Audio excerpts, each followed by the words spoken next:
everybody. Welcome to Mark's Mouthpiece. I'm Mark Doolin, and this week my guest is Stephen Burns.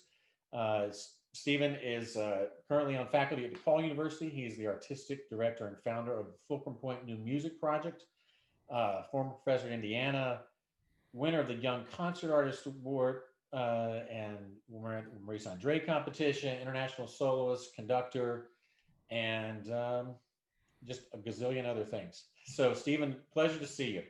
It's great to be with you, Mark. How are you? How's life? Oh, life is as good as it can be right now. So, That is good.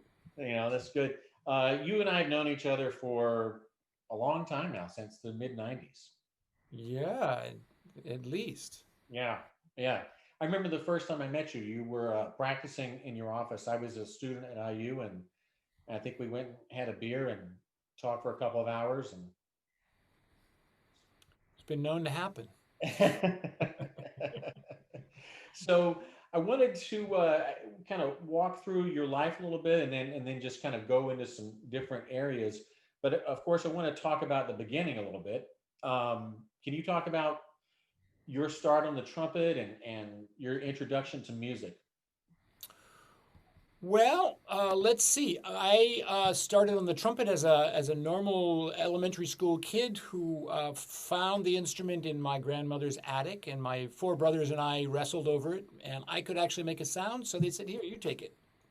And then I played taps for about 3 months and reveille for a couple of months, and they begged my parents to give me lessons so I could figure out what the buttons were for. And I've spent the last 51 years trying to figure out what those buttons are for.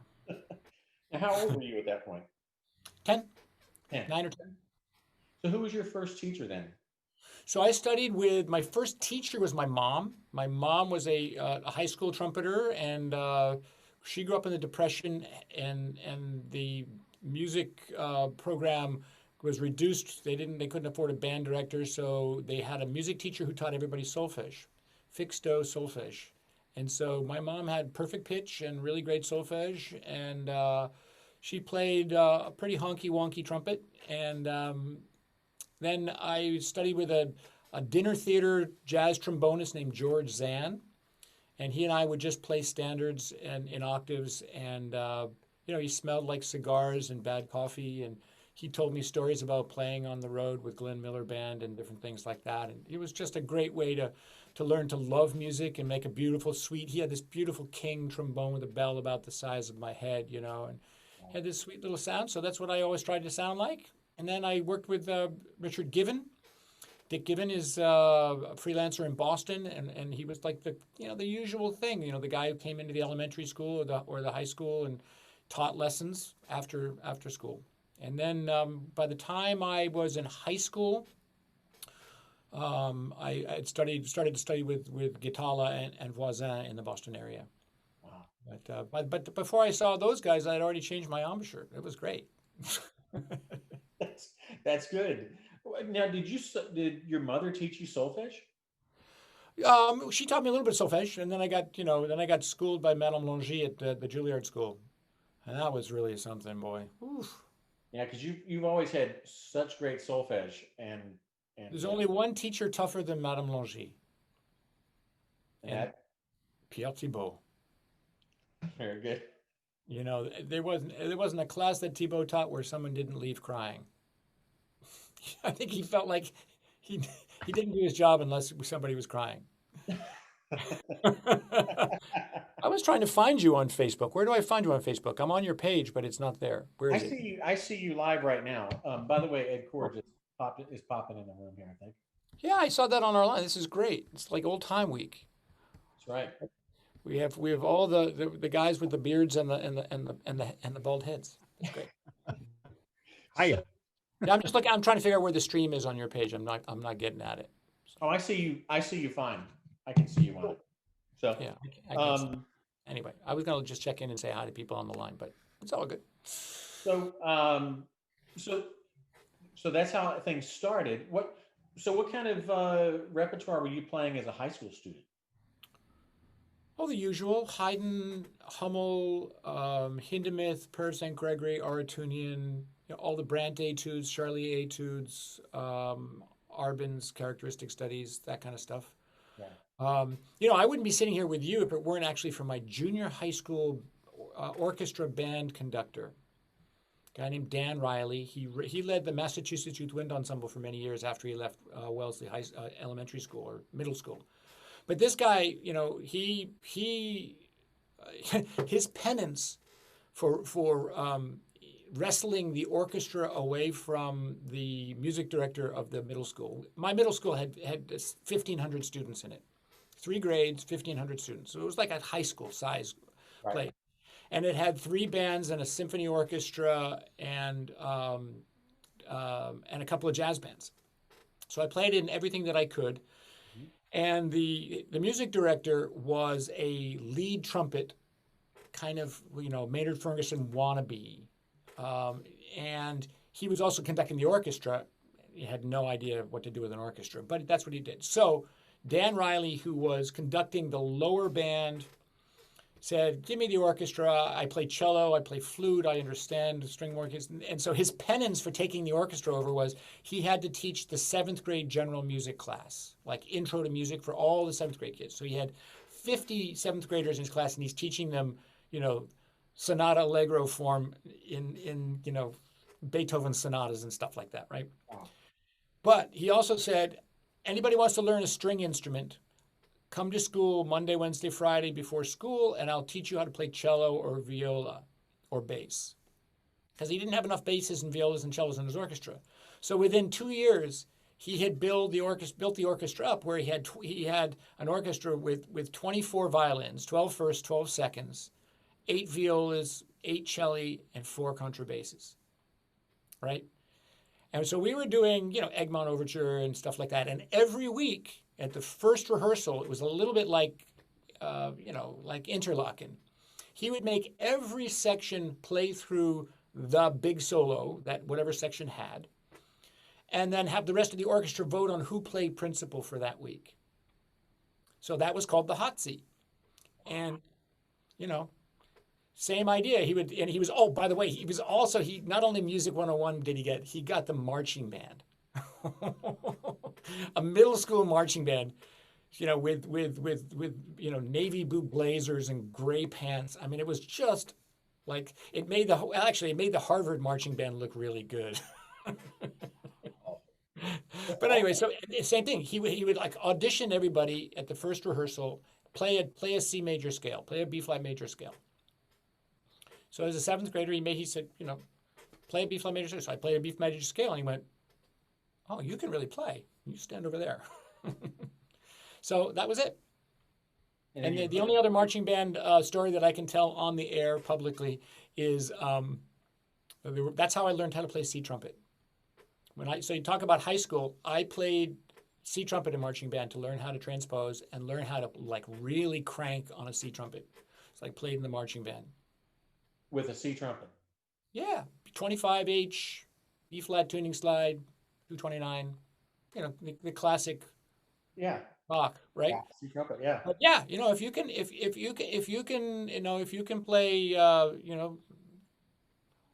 ripping B flat, ripping marching band things on the C trumpet. The only problem was the freshman and sophomore who were playing in the band, they would try to copy my fingers. And it was a mess. It was a mess. It was like, trumpets, what's going on? I'm going like, oh God. Don't look at me, guys. All right. Those were the 70s. That's amazing, though. He must have been a force of nature to do all that. What do you mean? I mean, he just to organize that many people. Oh, he was. Everything. Yeah, no, he was amazing. So in addition to that, he taught ear training and theory, and the theory class got so advanced by the time I was in my 9th grade, which is the 3rd year of middle school. We had a composition class, and so we all composed for the orchestra and had the pieces played for the orchestra. And one day we had our scores for final presentation in class, and in through the door walks this guy. He's about 6'7", 300 pounds with a beard down to the middle of his chest. And for those of you who are not a new music geek, there's only one composer who looks like that, and that was Oliver Knussen. And Ollie Nussen walks into our, our middle school music theory composition class with his score that he's playing, that he's directing at the Boston Symphony. And his score is one of those classic, 4 by 3 foot monster scores done in 3 colors. And it's, it looked like his beard on paper. It was just like thousands of notes and tendrils. It was really cool to look at. And that was, like, wow, really, this is possible? Yep, this is possible. And then got into high school and was doing youth symphony, the wind ensemble at NEC, which was called MIWE, the Massachusetts Youth Wind Ensemble. And, high school orchestra, high school band, high school jazz band, really great jazzer who's living in New York now named John Carlson. He and his twin brother, Jeff Carlson, moved in when I was a senior. And so they kind of took over the jazz band things because they could really bebop. They studied with Bob Levy up at Lawrence University, and they could really seriously swing. So all I did was play lead in the jazz band, and I let those guys do the heavy swinging. And then I had a funk band on the side. What was the name of the band? I think it was like the Conquistadors or something stupid like that. I don't remember. But no, we used to play Earth, Wind and Fire and Kool and the Gang and Sly and the Family Stone and Chicago tunes, right? We cut our teeth in middle school. Part of that arranging class was Dan Riley, who was the teacher of that theory composition class. He said, here's go transcribe all the horn charts to Chicago and Kool and the Gang and Earth, Wind and Fire. And so that was our assignment. And we started we learned to transcribe that way. And those were the tunes that we played in this band. And it was great. Like 4 horns, 2 guitars, bass, keyboard synthesizer, drums, really great singer, everybody doing steps and, Steps. And I'm sure some nice outfits probably, right? There were some serious platform shoes going on. This was 1975, 76, 77. We were definitely, and the hair and the lapels and the polyester.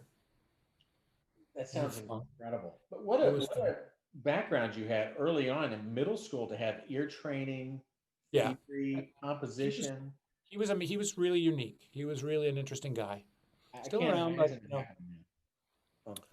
yeah. Well, it was, I was fortunate. I grew up in a really wealthy suburb outside of Boston, and those are the kind of programs that they had. But, they exist in different parts of the country now too. And it's always, there's this one guy, this one woman who just has this, passion and commitment for excellence in the arts and for mentoring, geeky little kids through their, in finding their way. It was really amazing. Now, what kind of music was happening at your house? Oh, Mantovani. Mantovani. My parents were really into Mantovani. I don't know if you guys know about Mantovani, but you should check out his recordings. It was like 1950s, 1960s string arrangements of popular songs, but popular songs of my parents' generation. Gotcha. They were into that, and then musicals. And then my oldest 2 brothers played piano, and my oldest brother was kind of an audiophile. He and my next door neighbor had wires running through the trees, room to room. They were both set up with these giant reel-to-reel 1/4-inch tape recorders. And they were, instead of burning things off the internet, they were ripping LPs and sharing them with each other. And they kind of had their own little radio station that they were broadcasting to the neighborhood via these. They just wired the neighborhood. That's incredible. So, and they were, so all the 60s rock and roll was what they were into. And so I love that too. And my mom, my mom, 5 sons, and my dad was a dentist. So, late afternoon, all she was doing was cooking for the Army, but she would stand in the kitchen and, solfege, what I was supposed to be playing, and, of course, it was annoying. What you gonna do? That's what moms are for. That was really helpful. And, her coaching was like, it was like taking a lesson from Maurice Andre. I had the wonderful experience one time of taking one lesson from Maurice Andre, and I played my entire repertoire. And he never said anything throughout the entire lesson. Oh, that's good. What else do you have? It was kind of like that, you know. And at the end of the lesson, he said, "Oh, you're a wonderful player. Never force the sound. Never force." And that was it. That was it. And I just remember, you know, my mom standing in the kitchen, and she would just say, "Play sweet. Just make it sweet. Play sweet." You know. So I had a sweet little light sound, and then when I finally got to Ghitalla was like, "Hey, you gotta put some air into that thing," and he'd push on me, you know. I was like, "Come on." So how old were you when you first met Mr. Ghitalla? I was 16. Oh, this is a great story. Speaking of experiences of how green I was such a kid. So, when I was 13, my teacher, Richard Given, said, "You got to change your embouchure. You're playing in the red down here. We got to move it up." So I went and did a summer camp, one of those 2-week camps up in wherever, you know, right? You go up by the Great Lakes or you go out to Brevard or somewhere, but it's not Brevard. It's like a 2-week thing. Right. And we changed my embouchure in those 2 weeks. Now, the crazy thing was, you know who, the horn teacher was? Phil Myers. Now you gotta see, it's 1972, 71, 72, right? Wow. And he was like third horn in Pittsburgh at that time. And that's how he spent his summers. He was going up to this little camp in Nova Scotia. So I did that. And then when I was a high school student, I was mowing lawns to make money for college and, you know, studying hard and everything else. And Jeff Bergler, who was first trumpet in the Youth Symphony, went and spent the summer at Tanglewood. And I had never heard of Tanglewood. Now, you got to realize, I lived 2 hours east of Tanglewood as a high school student and had never heard of Tanglewood. Never heard of it, didn't know what it was. As a, you know, pretty serious high school trumpeter. Right. The Boston Symphony, you know, total disconnect. So, and I said to my parents, I want to go and study at Tanglewood next summer. And they said, "Well, tell us about it." I said, "Well, it's a 10-week music program." And they go, "Oh, it's a camp. You're not going." I go, "It's not really a camp, you know, it's more like summer school." "Well, you're not going to be a musician anyway, so you're not going. You know, we got three kids in college and you're going to be the fourth one. You're not going to summer camp." So I'm trying to remember when this was. So this was 76. And they decided they were going to finally take a vacation together. And they went to Europe and the Middle East. They did like a pilgrimage. They went to Rome and Israel kind of thing, right? Mm-hmm. Gone for 2 weeks. So I submitted an application, played an audition, forged the permission slip, and was accepted to Tanglewood. And they come home to the acceptance letter on their desk. I was not a good son.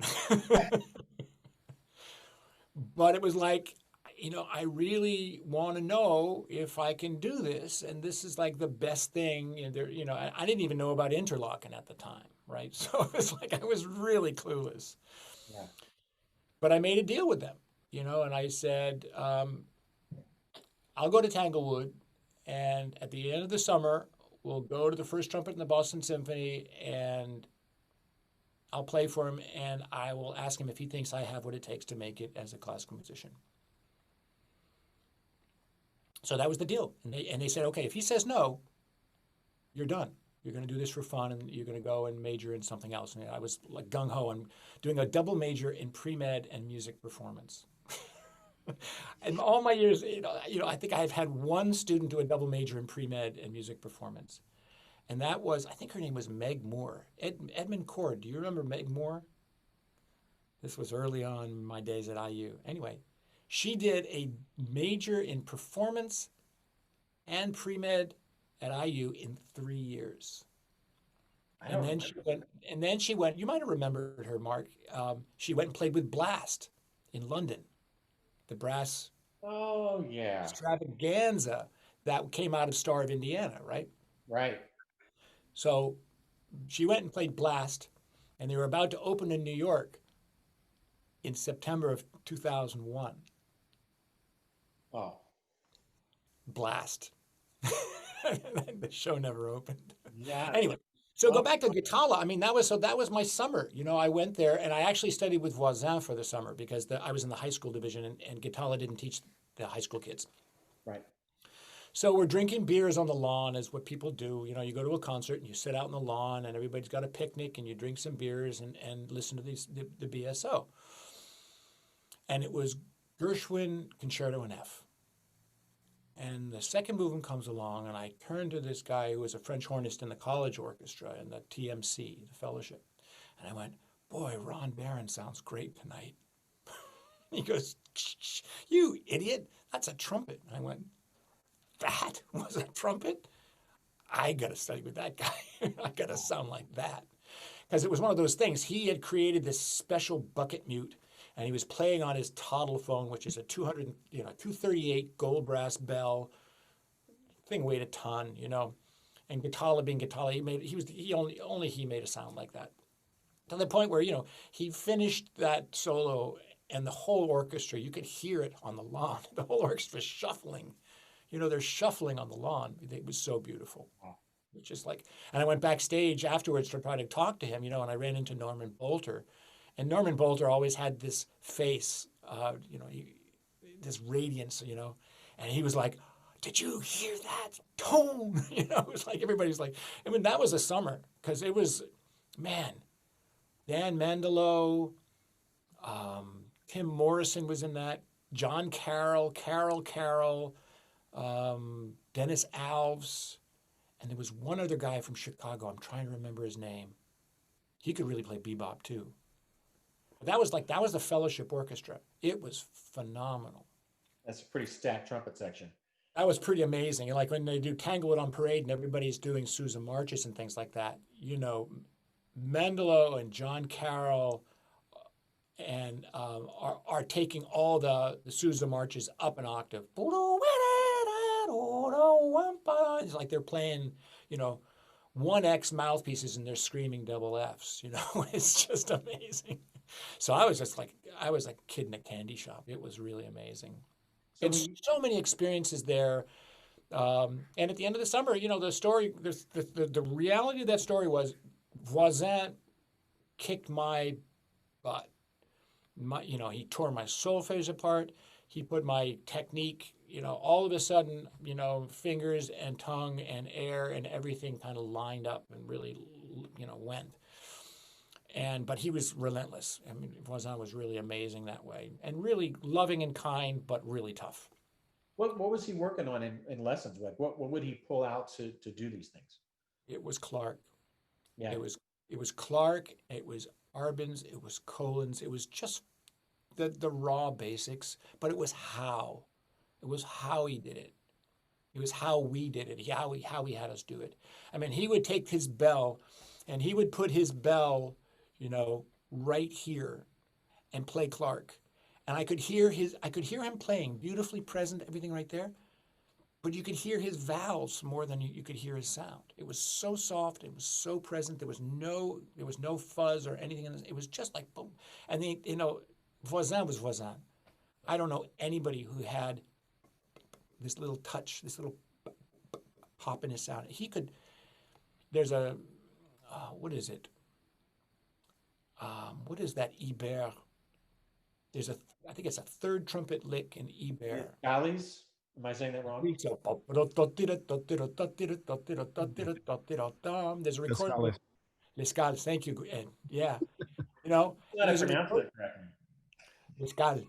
Yeah, and there's a recording with, I think it was Munch or Monteux in Boston, where you hear this thing comes out, and it just comes out like radiant clarity in the first octave of the trumpet. It was like, all right, that's how that's played.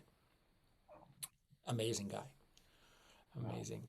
So yeah, so at the end of the summer, I went and played for him. And he said, well, you have a good sound and you're a good musician. You can't pong for shit, but why not? So as I go back to my parents, and I said, I tell this story, and they go, he said shit to you? I'm going like, oh, yeah. You should have been in some of the lessons and some of the coachings and some of the, oh man, Voisin was rough. He was really one of the kindest, sweetest, gentlest guys. But when you were in coachings, when you were in lessons, it was just old school Paris Conservatoire. Man, oh man. And then, so you met Ghitalla though after the Gershwin Piano Concerto, is that right? So yeah, I met him and I took a lesson with him, and he said, I don't teach at Tanglewood very much, and but I'll give you a lesson, and then I said, can I take lessons when we're back in Boston? And so I took lessons with him as a senior in high school, Yeah. and then that's when I applied for Juilliard, and I went to study with my teacher's teacher, right? Ghitalla studied with Vacciano, so I figured I'd go get what Ghitalla got from Vacciano. Not knowing that, of course, everyone is a singular artist, and teachers shape and help, but Ghitalla was Ghitalla, the way Ed Cord is Ed Cord, and John Rommel is John Rommel. Everybody is their own artist, is their own person, and it's one of the great things about Vacciano as a teacher. Actually, is that the only thing his students really have in common are a tremendous sense of fundamentals when it comes to rhythm and solfege and what Tom Stevens has come to call Vox rules. Right. The rules in terms of where accents are and how cadences work and the way that transposition works and the role of the trumpet as an orchestral player, but also as a freelance player. Mm-hmm. Knowing that your first gig is not going to come playing Mahler 5 at least not on first trumpet, right? Your first gig is you're going to be called to sub for somebody on second, third, or fourth in some situation, and you may or may not know that rep, so you're going to be able to read it, and you're probably going to have to transpose it. So every lesson with Vacciano was sight read, and he had signed usually about 4 different etudes and a solo work and 3 orchestral excerpts. And he never checked anything. He coached on the first lesson, and the next lesson, turn the page. And we started with a half step above and a half step below. And you do that for a week or 2, and then a whole step above and a whole step below, and then a minor third, and then a perfect fourth, and then an augmented fifth. And by the time you got to the augmented fourth or diminished fifth, you're in the Saxa book, right? So you start off with Bousquet, and then you're crunching your way through to the Saxa book and the top tones, and various biche and other etudes. Wow! But yeah, you really learn to read, and he's sitting there. He's sitting there with his pencil. And just like you see the camera move, your music stand is moving, your sight reading, and you're trying to transpose, and he's whacking the stand in eighth note subdivisions, solfeging along with you, and really really pushing it. Hey, there's Bam Bam. That's right. Craswell just stepped in here, so. I've been here for 35 minutes and can't figure out the technology to figure out how the hell to get on here. So I finally figured it out, guys. Good to see you. Good to see you. You haven't figured out a razor either. I'm so glad that the University of Georgia is teaching you technology these days. That's what TAs are for. So DePaul doesn't offer TAs. So was Vacciano still playing at this point? He had retired from the orchestra, but he retired from the orchestra, right? So Gerard Schwarz took over at the Philharmonic when Vacciano retired. So it was still Jerry and Johnny Ware when I moved to. Well, actually, Jerry was there 7 years before. Jerry had actually, when I moved to New York in '77, Jerry had just left the orchestra. He was really doing a big push for a solo career at that point, and that's. But Vacciano was still playing. I mean, Vacciano was a funny guy. He had this embouchure, and he would take his horn and stick it under his nose and slide it down. It's a pretty good impersonation. Like, video I've seen. Wow, and then he'd put it on and screw it in, and then every once in a while he'd play a 2-octave F major arpeggio and paste the double F on a C trumpet. You go like, oh man, who is this guy? You know, it's like, what? All the time there'd be like spit coming out of the side of his corners. You know? It was really funny. But he was, you know, and then of course he played on these mouthpieces that he personalized, you know. It's somewhere up in the closet here. I've got this mouthpiece because, you know, when you study with Bach, if you missed a note, he would stop you. Wait a minute. Let me see that mouthpiece. And then he would, oh, no, this is no good. And he'd pocket it, right? He'd take your mouthpiece and he'd put it in your pocket. And he'd reach over in a collection of his mouthpieces and pull something out. So if you missed a low note, he would take, you know, he would put you onto a bigger mouthpiece. If you missed a high note, you put it on a smaller mouthpiece. And then every once in a while, he'd look at your mouthpiece and go, oh, what size throat is that? He goes, oh, take this down to Pepe Pettinato and have him put a 22 hole in that for you, right? But make sure you get there by 11 o'clock, because after then, the hole doesn't go in straight, you know, because Pepe was known for his 3 martini lunch, and after lunch, you know, the mouthpieces didn't quite line up, you know. You go for a 22, you get an 18, right? No, it would go through diagonal in the throat, you know, he'd completely mangle your mouthpiece. But then also Bach had this reamer. It was like a 3-pronged reamer, right? And he would take your mouthpiece and he would make a double cup out of it. He would put, and have him put 25 turns in the throat, right? So he'd take the, and it was kind of like, what was it? Was it a Vindobona mouthpiece? No, what is that? A Cordoba mouthpiece? One of you, Ed might be able to know what it is. Parduba. Wow, that's some, Cordoba, that's the one. Yeah, Brandon. That's some serious COVID growth there, man. So, you know, so all of a sudden you've got yourself with a 20 hole, and then the throat is going in like this, you know, and then every once in a while he would take some sandpaper and he said, well, you know, your tongue is a little too hard. We're going to take the edge off the inside of your rim. So he would sand down the inside of the rim. And then he'd give it to you. Here, play that. And then you'd play something and like, oh, and he goes, yeah, that's a rich sound. Like, he would say, like butter on butter. Oh my God. You know, and then of course you'd go along and you'd fall into the mouthpiece and miss something. No, maybe not. Put that away. Like, meanwhile, he just ruined your mouthpiece. Now, the good news is those days the mouthpieces cost $20. Right. You know, now the mouthpiece cost is $200 or more, you know. So but Bach was amazing, you know, and he and I, boy, would we battle. Oh, I was such a punk, you know, but I really wanted to know how and why. And if, you know, with an old school teacher like Bach, you don't ask why. That's for damn sure. And you don't ask how. You just do it. And that's I now understand why, right? To completely eliminate any kind of analysis paralysis, and, you know,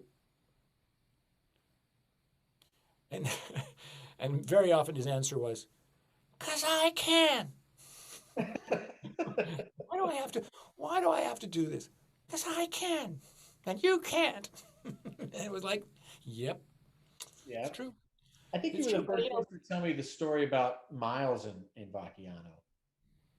Oh yeah, you know, that Vacciano, that's a classic, because Vacciano's system of transposition, he never wanted you to think that you were in a key signature like D. It was always 2 sharps, because if it modulated while it was still in 2 sharps, you still had the 2 sharps. But if you thought you were in D and you were in B minor or someplace else, you're going to screw up. Right. So, you know, and it also comes in handy when the band leader, and you're playing a wedding band, and the band leader goes, Donna Lee. You know what this means? Piece, or it means two sharps. 2 sharps. Yeah, 2 sharps. What's that? 3 flats, right? 2 flats, or else you're, you know, I'm on a break. I'm going for a break. Yeah. Cigarette break. No, 2 flats, right? Same idea. 2 flats, 2 sharps, you know. So, you know, you're going through your system of transpositions, and Vacciano said Miles was like the best transposer. He said he had such a good ear. Guy was a natural. Could play anything. It was great. But there was this one time, you know, we're playing Saxe Etude, and he says, you know, you got a B-flat trumpet in your hand, and the etude is in 4 sharps. and you got to transpose up an augmented fourth. Where does that put the trumpet? And Miles' answer is, in the case, man. And that was it, right? And that was it. It was like in the case. Miles used to walk around Juilliard with a B flat trumpet in his hand. He didn't have a case. It was always in his hand, you know. I didn't know you heard that story from Vacciano. Oh, from Bach, yeah. Wow. Yeah, because I was always saying, you know, why am I learning E trumpet on a B flat if I have to play, I'm going to play it on C. I can do bass clef on a C trumpet. It's like that. And he goes, like that. He says, Capriccio Italian. Yes. Yeah. Right. Second cornet on that is not something to have to sight transpose, right? Yeah. Right, and you got to play it on a B flat trumpet, and especially if you're in Italy or Germany where everything's played on a B flat trumpet, and that one actually you have to play them E naturals below. Wow. Yeah, now I love low notes. You know, when I was at Juilliard, it's like I hated playing low notes because I couldn't play them. Right, I was such a punk. I would say stuff like, you know, no one pays you for low notes. So I was like always squeaking and trying to play high notes and stuff like that. But yeah, that was, you know, so I told you, Vacciano threw me out of his studio my sophomore year because I was, you know, trying to be a soloist. So I brought in like Tomasi and Jolivet, and he goes, you know, take that French crap and put it away. I don't do that. Wow. You play the Hummel, you know. So I said, all right, I'll play the Hummel. It's great. Let's do it. But you were still studying with Ghitalla at the same time, though, right? No, yeah, it was like I was so. First of all, when I showed up at Juilliard, the summer before I was at Juilliard, I was at Tanglewood. My parents finally, you know, let me go back to Tanglewood and then did the whole thing. And we were playing serious repertoire. I mean, we did you know, in addition to Shostakovich 5, Pictures at an Exhibition, Sibelius 2, Rite of Spring. Oh man, so many great repertoire. Also L'Histoire, right? And I was playing Goldenberg and Schmoll on a C trumpet. So I was practicing, you know, a lot of Goldenberg, getting ready for pictures on you know, spent, you know, 8 weeks getting that to really go, right? I got pimple right on the rim, right on the ring. And I was playing a 5B that was a little sharp, and I popped the pimple and I cut through that puppy. So by the end of the summer, I was oozing and bleeding and I couldn't really play. I made it through the concerts and everything was good, and I took 3 weeks off, and I showed up at Juilliard and tried to play again and didn't know how to get back in shape. And I was just, and Vacciano looks at me and goes, you know, I thought I had this hot shot from Boston and now I got this, you know. And he was not a chop guy. Yeah. So I went to Vince Penzarella, and I got my chops back together with him. And I also went back to Boston because Ghitalla had problems, you know, with the cysts in his lips and everything else. So between Vince and Mundy, they kind of put me back together again. And Vacciano was giving me the sight reading, solfege, you know, the orchestral style of strong and weak beats, and, you know, where to put the accents in terms of all these different things. And, you know, really, I was getting fundamentals from there. So I had this team, right? I felt like I was. You see these junior tennis players walking around. You know, they got their PT and they got their sports psychologist and their tennis coach and their parents and their nutritionist. That's how I felt. I had Vacciano and Ghitalla and Penzarella and Schwarz, and what I really needed was the sports psychologist. That was crazy, man. Well, now, were you studying? So by this time, was Ghitalla playing Stamp also? Because we were going to talk about Penzarella is the one that introduced you to the Stamp. No, because you know what? I told him about Stamp, and he thought I was a little bit crazy. And then that's when he had his heart attack, the big one that kind of sent him from the orchestra. And then to get back into shape, he studied with Stamp. He studied Stamp. And I remember him saying, he said, God damn it, I wish I knew about Stamp 20 years ago. I would still be in the orchestra. You know, he was like really, wow. But, you know, everybody has a concept of how we're supposed to be playing. And of course, in those days also, people don't realize now almost every orchestra sounds the same. But back in those days, Ghitalla and Bud and Bernie and Bach, you could hear a recording by any one of these orchestras, Catarata for that matter, right? And you could name the orchestra by the principal trumpet sound, right? Really, the sound. And that was the thing. So, and that's what I was doing. I would listen to Ghitalla's sound and I would steal that. And I would, work with Schwarz for phrasing and style, especially for Baroque music and classical music and contemporary music, right? And Vacciano for solid, straight up and down things, and Penzarella for stamp and Jacob's work. And that's my mind compartmentalizes really, really easily, right? I was able to go like none of them screwed the other one up. And the only thing I had to do was just not tell Vacciano that I was studying with these other guys. Yeah. Because that would have been a real insult. But at the same time, it's like I wasn't happy. And Ghitalla said, just don't tell Vach, and we would,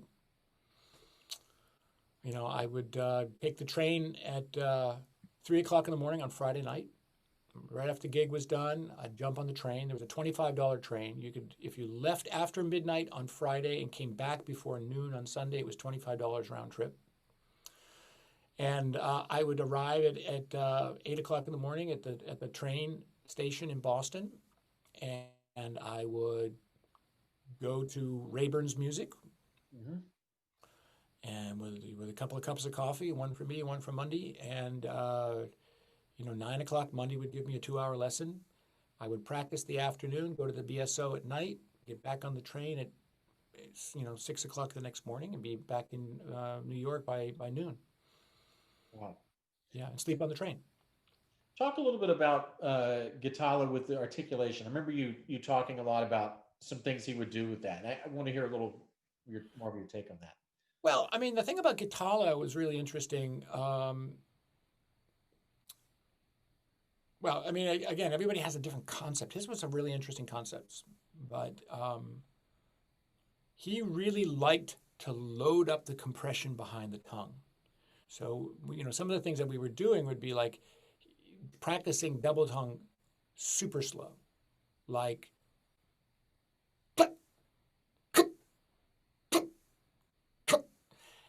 really loud and really short, stopping with the K, stopping the K with the T. And, so there's like this constant pressure. Now, what's interesting is, of course, is that that'll give you a heart attack. Yeah. So, it was interesting that way. But the other thing that Ghitalla could do that was really quite amazing, he was one of the first people I ever met, he and Gerard Schwarz, who it didn't matter what. He could double tongue, triple tongue in any configuration, and it would sound the same. Right. So, it was like, if you want to do l'histoire, he could go or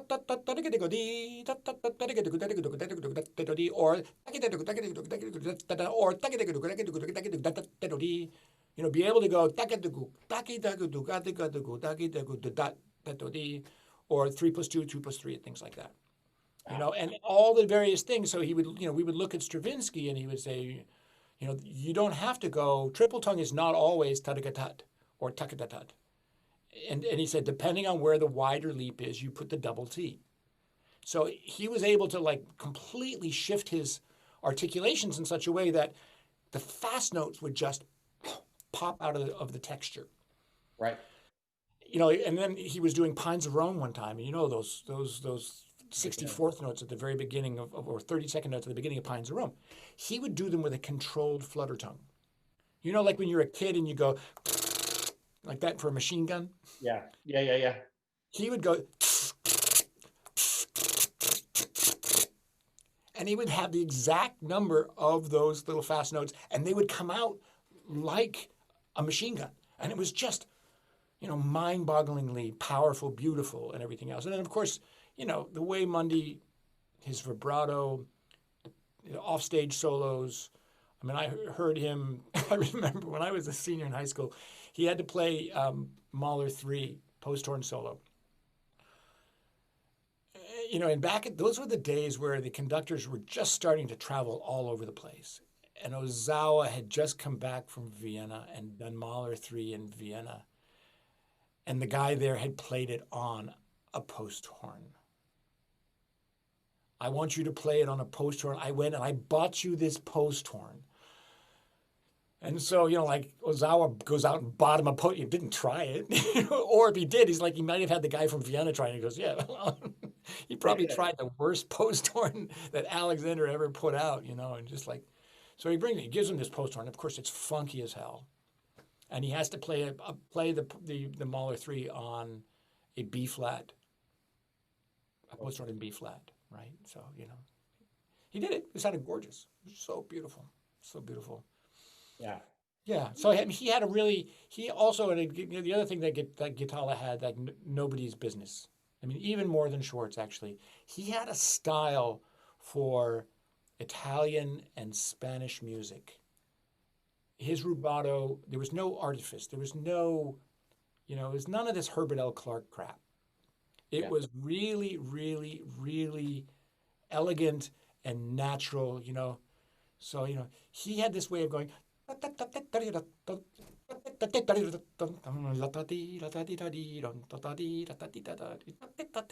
just like this staggering, stumbling, floating, and then snapping off the triplet in a very precise way, in a very special way that everybody in the orchestra knew where he was going, and everybody followed him. You know, there was no this idea that it was going to go like this. It was, you know, those are that kind of things that you know, when we talk about it in Chicago now a lot, is that, you know, Bud conducted the orchestra from the back row idea, and that generation of principal trumpets really did. Yeah. You know, they were like, you know that story about Beethoven's 7? This was back in the 70s. And Barenboim had just started conducting, and he came and wanted, you know, he wanted the CSO to play like a Central European chamber orchestra. And so he's going, you know, no, trumpets, shorter, just da-da, da-da. And, you know, Bud says, that's not the way we do it here, Danny boy. Right? It's like, this is our orchestra, right? And there's, you know, it's important. It's important that, you know, people learn to be generative. That's what I love to teach when I'm teaching music, whether as a trumpeter or as a conductor, and now I'm teaching 2 general ed courses at DePaul. It's like artists are generative. We're makers. We make beautiful and powerful and expressive things. Well, and yeah.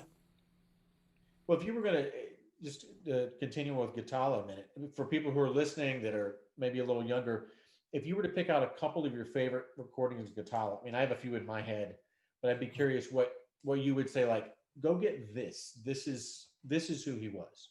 Well, if you can find them, go get the recording of his Quiet City. Copland Quiet City, that will change your life. He has a way of phrasing, and especially those opening notes, because he played it with Copland, you know, and this whole idea of going da da da da da da, da da da da da da, is not what Copland had in mind, right? Copland had in mind that you're like, here's this dejected jazz trumpeter in the city, the quiet city. He's alone on the fire escape, and you know, he hears somebody kick a bottle. It's supposed to put goosebumps, and your hair is supposed to stand up out of sadness and fear. Right. And then just his vibrato and his phrasing and the way that he could soar, he could create a line that way. So that one for sure. The recording with the Albrechtsberger and the Hummel, you know,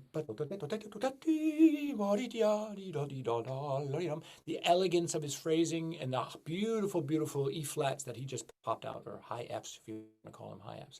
He just, you know, that was some really special things. And then the hardest one to find is opera without words.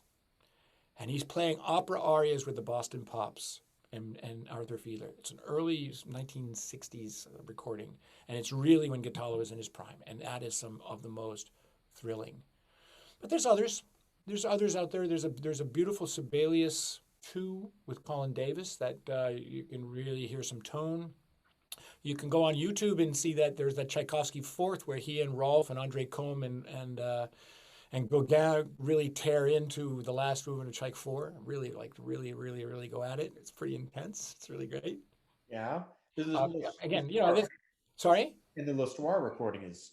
And the L'Histoire recording, I think, is, one of the best, if not the best out there. I just think it's, really just, again, style. I mean, the thing about it is like, I remember it being at Tanglewood some summers, and, it wasn't necessarily the big pieces, because Ghitalla, as a great artist he would screw up as much stuff as he would get right, So what can you do? Like the last couple of Zarathrustras he had were just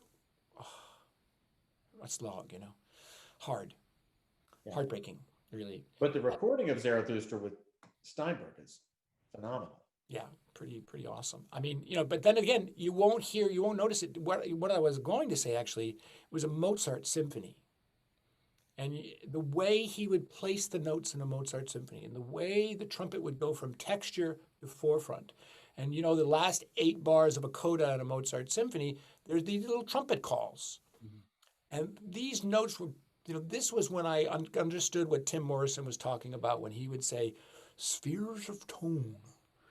These pop, pop, pop, pop, pop, pop, these little fanfares, and these spheres of tone would just come perfectly formed, and these gestural. Now I know what this kind of sense of pride that a trumpet fanfare has, and it's not just a lick, but there was like a real character and a real presence and a real meaning for why he had trumpets there. I mean, Mozart didn't have to write for trumpet; he hated the trumpet, right? It wasn't. It's like if he wanted it, he would have. If he liked the trumpet, he would have written a concerto for us, right? But he didn't. So I mean that's that meaning that you could play with, what is that? 5 notes at the end of a Mozart symphony. You've got 5 notes. You're playing the natural trumpet, and Ghitalla could make poetry with a trumpet fanfare at the end of a Mozart symphony. Now I was a 16-year-old trumpet geek, hanging on every note that he played. So right. But other people felt the same way. He was a dashing character. He had white hair and a white goatee and mustache, and he always dressed to the nines, and he was very elegant and a great chef, and, spoke Italian and a little French, and he was just charming, elegant, sophisticated human being. Just one of my favorite people in the whole world. We would, even after I I finished studying with him, I would still go and play for him and ask him what he wanted, and he said, "You're doing great. Just keep doing what you're doing." And then hand me the olive oil. All right. Yeah. We would make dinner together and listen to opera arias, and we would talk about various generations of singers and things like that. And I'd help him renovate his house, because he was always renovating one house or another. Oh, I didn't know that. Oh God, he was what they call it, a serial renovator. He would finish renovating a house and buy a new one. So talk a little bit about Schwarz then, because that was your chamber music coach at Juilliard. Obviously, big influence. Schwarz was a huge influence, largely because he is one of the most brilliant minds in classical music. So. Basically, I went through the entire brass quintet repertoire with him, and then started studying with him on the side to get some of the solo repertoire going and learning how to, Baroque ornamentation. That's when his Judith Blagan duet album came out, and some of his others. So I really devoured all of that and went through all of the Donington interpretation of early music and Baroque ornamentation. And all those different books.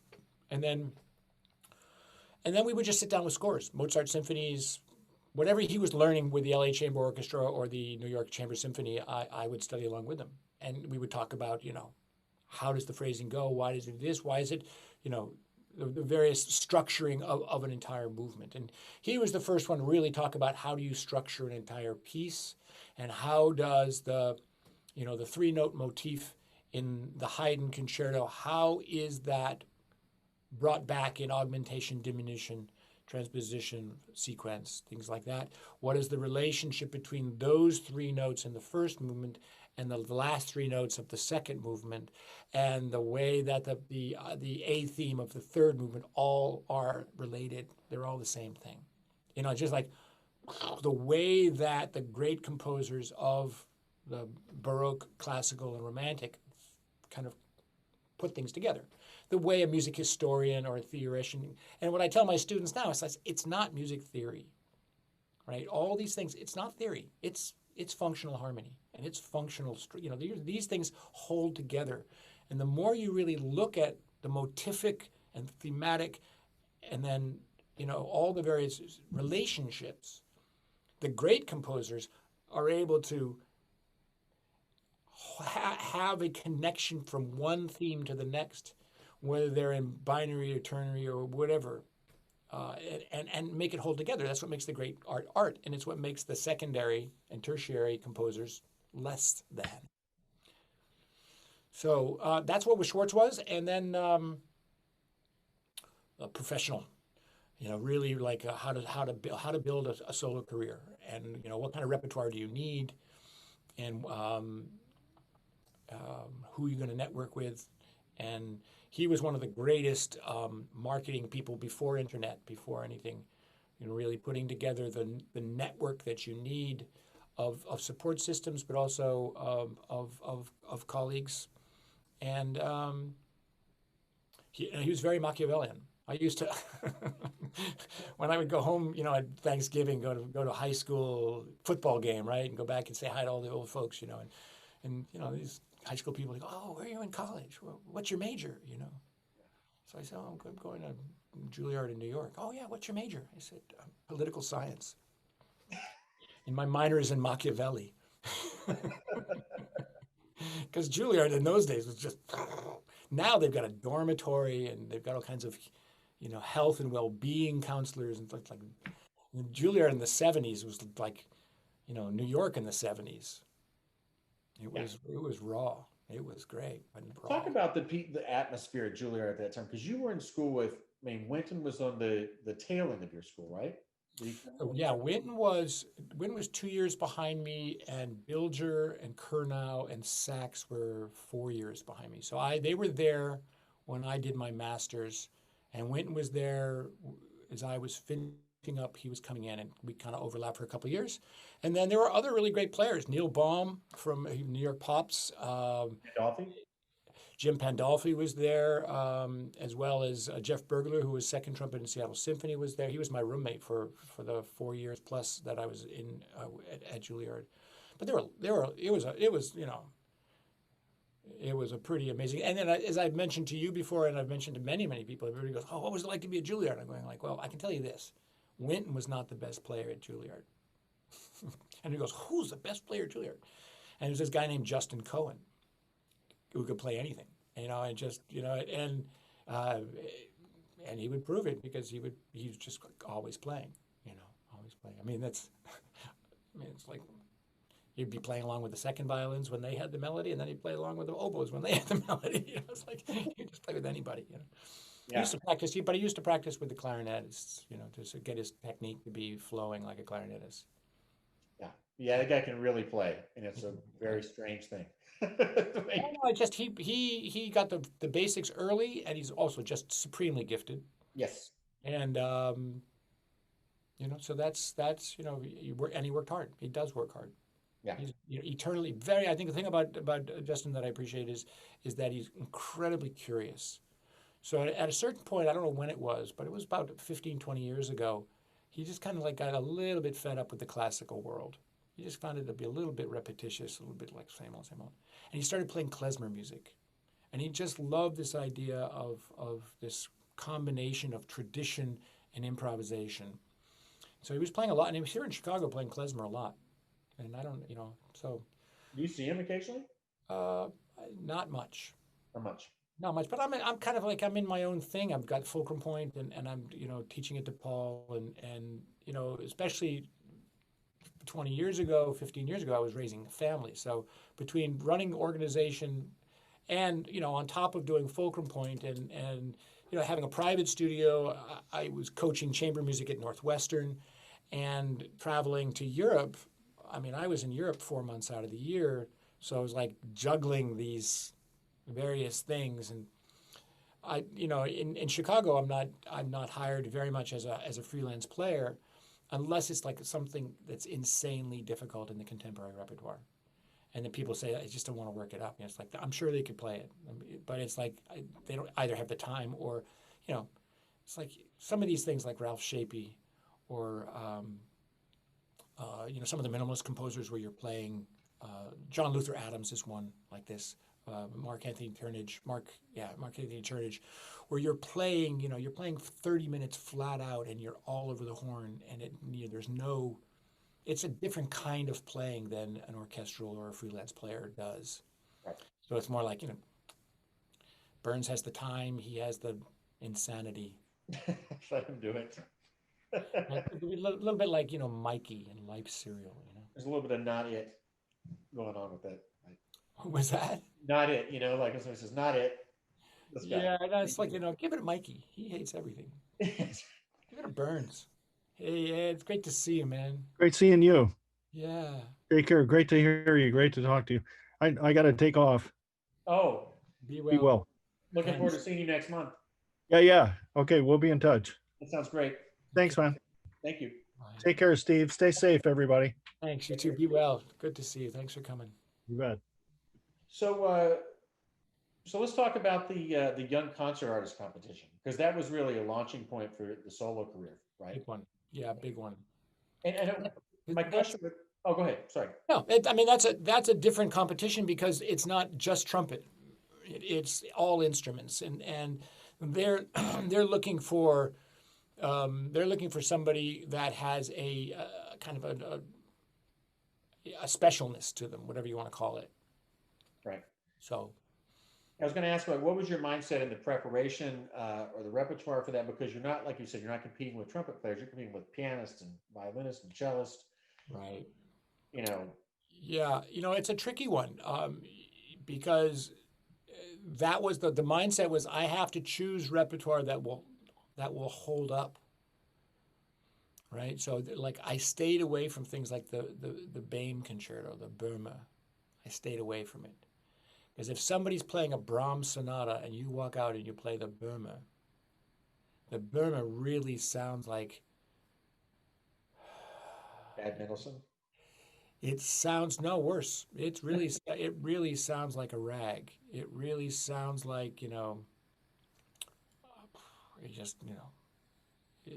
every string player and singer on the jury will just roll their eyes and go like, oh God, and then you're done. Right. Trumpet doesn't have any repertoire. He can't have a solo career.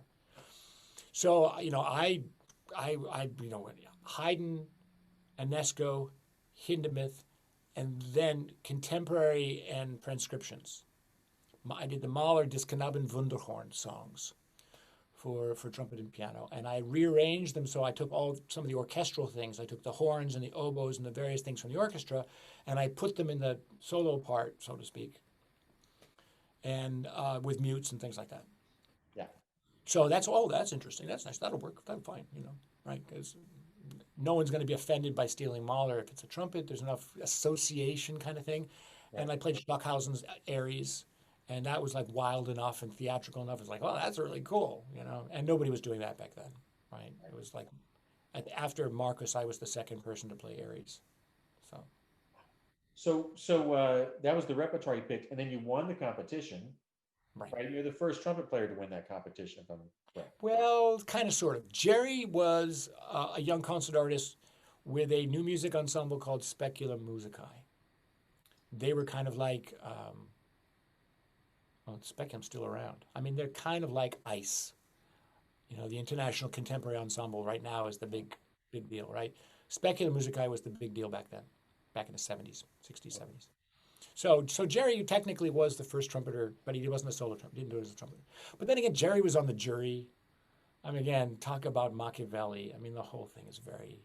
I wouldn't be sitting here if it weren't for Gerry Schwarz, right? Gerry made my career. When I was a senior at Juilliard, the year before, or maybe 2 years before, Gerry.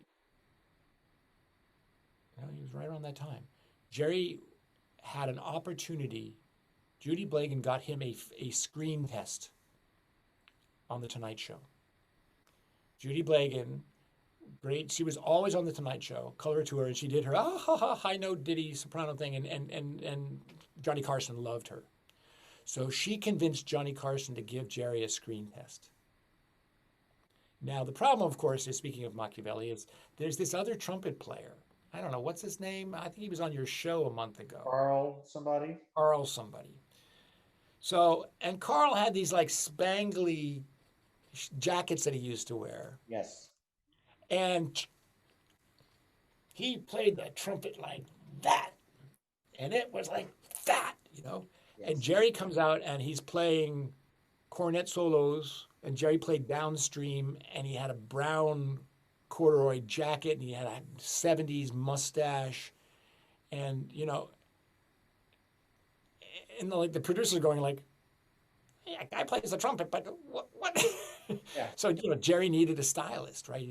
He just went out there and did his New Jersey Gerry thing, and it didn't, you know, they didn't give him a spot. Plus, Doc wasn't going to give him a spot, right?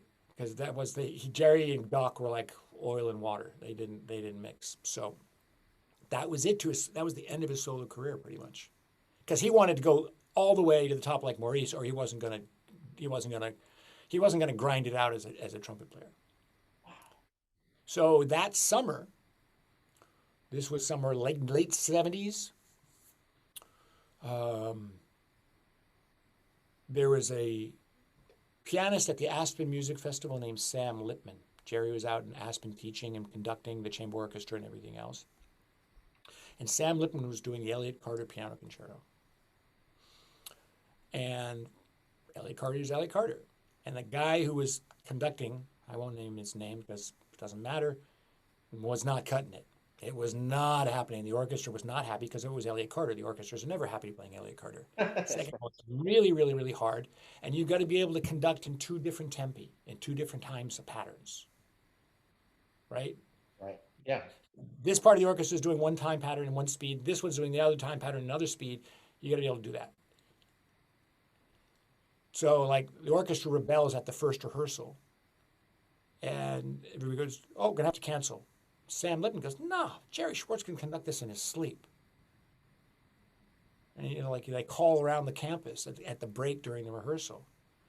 And they say, Gerry, come here. Right? And so Gerry, like, cracks open the score and sight reads Elliott Carter's Piano Concerto, conducting, cueing, and telling people when to come in. And, like, his conducting career goes like that. So that's when he says, screw it. I'm going to, you know, leave the trumpet. I'm going to record everything I can possibly record, start a conducting career. And that's when I was a senior at Juilliard. Actually, I was a sophomore at Juilliard when this happened. So this was 78, 79. And speaking of Vacciano and the Jolivet concertino, you know, put that crap away. I don't do for the French music, right? So my next lesson, I come in and he says, "You play that concerto competition? How'd it go?" "Oh, I won it, Mr. Vacciano." "Oh, what'd you play? Hummel?" I say, "No, I played that Jolivet." "Oh." But that's, you know, that goes back to the repertoire question you were asking about young concert artists, right? Right. So in the concerto competition, there are 2 Hummels, 2 Haydns, and a Jolivet and a Telemann. Again, the Hummel is not going to stand up to the Jolivet. Right. The Telemann, the orchestra conductor looks at it and goes, "I don't want to conduct a Telemann." They're like, what am I conducting, you know? Yeah. Jolivet's like, "Oh, and by the way, conductor was Gerry Schwarz." So again, it's like, goes like that. So then, you know, just so he said, okay, in 3 years, I'm quitting the trumpet. If you can learn A, B, C, D, E, F, G concerti, Haydn, Hummel, Tomasi, Jolivet, Böhme, I think that was it. It was those, and then he said, and you got to have, Telemann and all the cantatas and all the various things. Oh yeah, and by the way, you got to learn the Brandenburg. In fact, I got 10 Brandenburgs in December. If you can learn the Brandenburg by July, I'll give you the 10 Brandenburgs in December. And you know what? I really don't want to play Gunther Schuller's Trumpet Concerto again. So why don't you do the New York premiere? If you can learn the Gunther Schuller Trumpet Concerto by July, I'll let you play it next year in January. So January to July, every day I got up and I played Brandenburg and Gunther Schuller Trumpet Concerto until end of the Waterloo Music Festival that July. I performed the Brandenburg. It went all right, right? Yeah. Mangled the first movement, nailed the last movement. Next performance, nailed the first movement, mangled the last movement. And then, but then again, Jay goes, hey, if you can do it once, you can do it 10 times, right? That was the way he was. It was like, and then of course, I'll be damned in New York and LA if I'm going to be mangling anything, right? Right. And that's the performance that you see on YouTube of me in 1982, I think it was. Right. With Jerry conducting the Y Chamber Symphony, doing that one. Yeah, live on Bravo. Yeah. So that's where it started there. And then, he a bunch of concerts with Judith Blagan, a bunch of concerts with Barbara Hendricks, a bunch of concerts with Arlene Auger, trumpet and soprano, all the cantatas and arias and stuff like that. They love me, I love them. Then once, a senior artist, will play with you, then life gets a little bit easier. But it wouldn't have happened if it weren't for Jerry. And of course, the Gunther Schuller Trumpet Concerto was that was like a huge deal. Every new music person in New York, and in fact all over the United States, came to that premiere in January of '81. Yeah. Right. And then, he did the same thing. He was the Shostakovich Piano Concerto. I recorded when I was a senior at Juilliard. I missed my graduation to record that with the LA Chamber Orchestra. Now, it totally pissed off Tony Plogue because Tony was the first trumpet of the orchestra and he wanted to play it. So it was like, but Jerry wasn't about making friends. He was about making careers. Right. Yeah. I'm sure Tony's over it by now. Oh, yeah. But, brilliant guy, Yeah, sweetheart. Yeah. Well, wow. So and you played Jolivet quite a bit for Schwarz too, just as he was starting to get his conducting career going as a soloist, right? Different places. Different places. And Tomasi. I mean, he started off, one of the other things that got him the LA Chamber Orchestra job was I was, as a senior at Juilliard, I won an award to play a concerto and some money, with Seattle Symphony.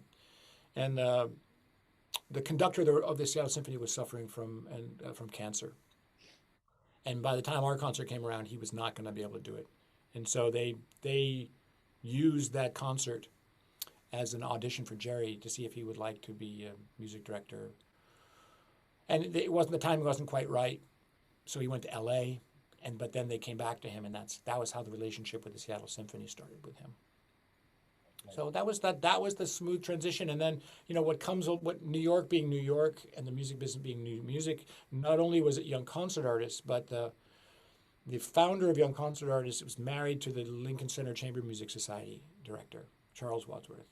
So that's a whole nother series of things. And then he's also the music director of the Spoleto Festival. So that's another two things. And then, that got me, and then by then I was already going to Europe. So the French musicians at the Spoleto Festival, and I met them in Paris, and that's kind of how it all goes. And at the same time, I was working with Alexander Schneider, who, for the non-trumpet geeks in the room, he was one of the great violinists of the Budapest String Quartet. Borodin String Quartet.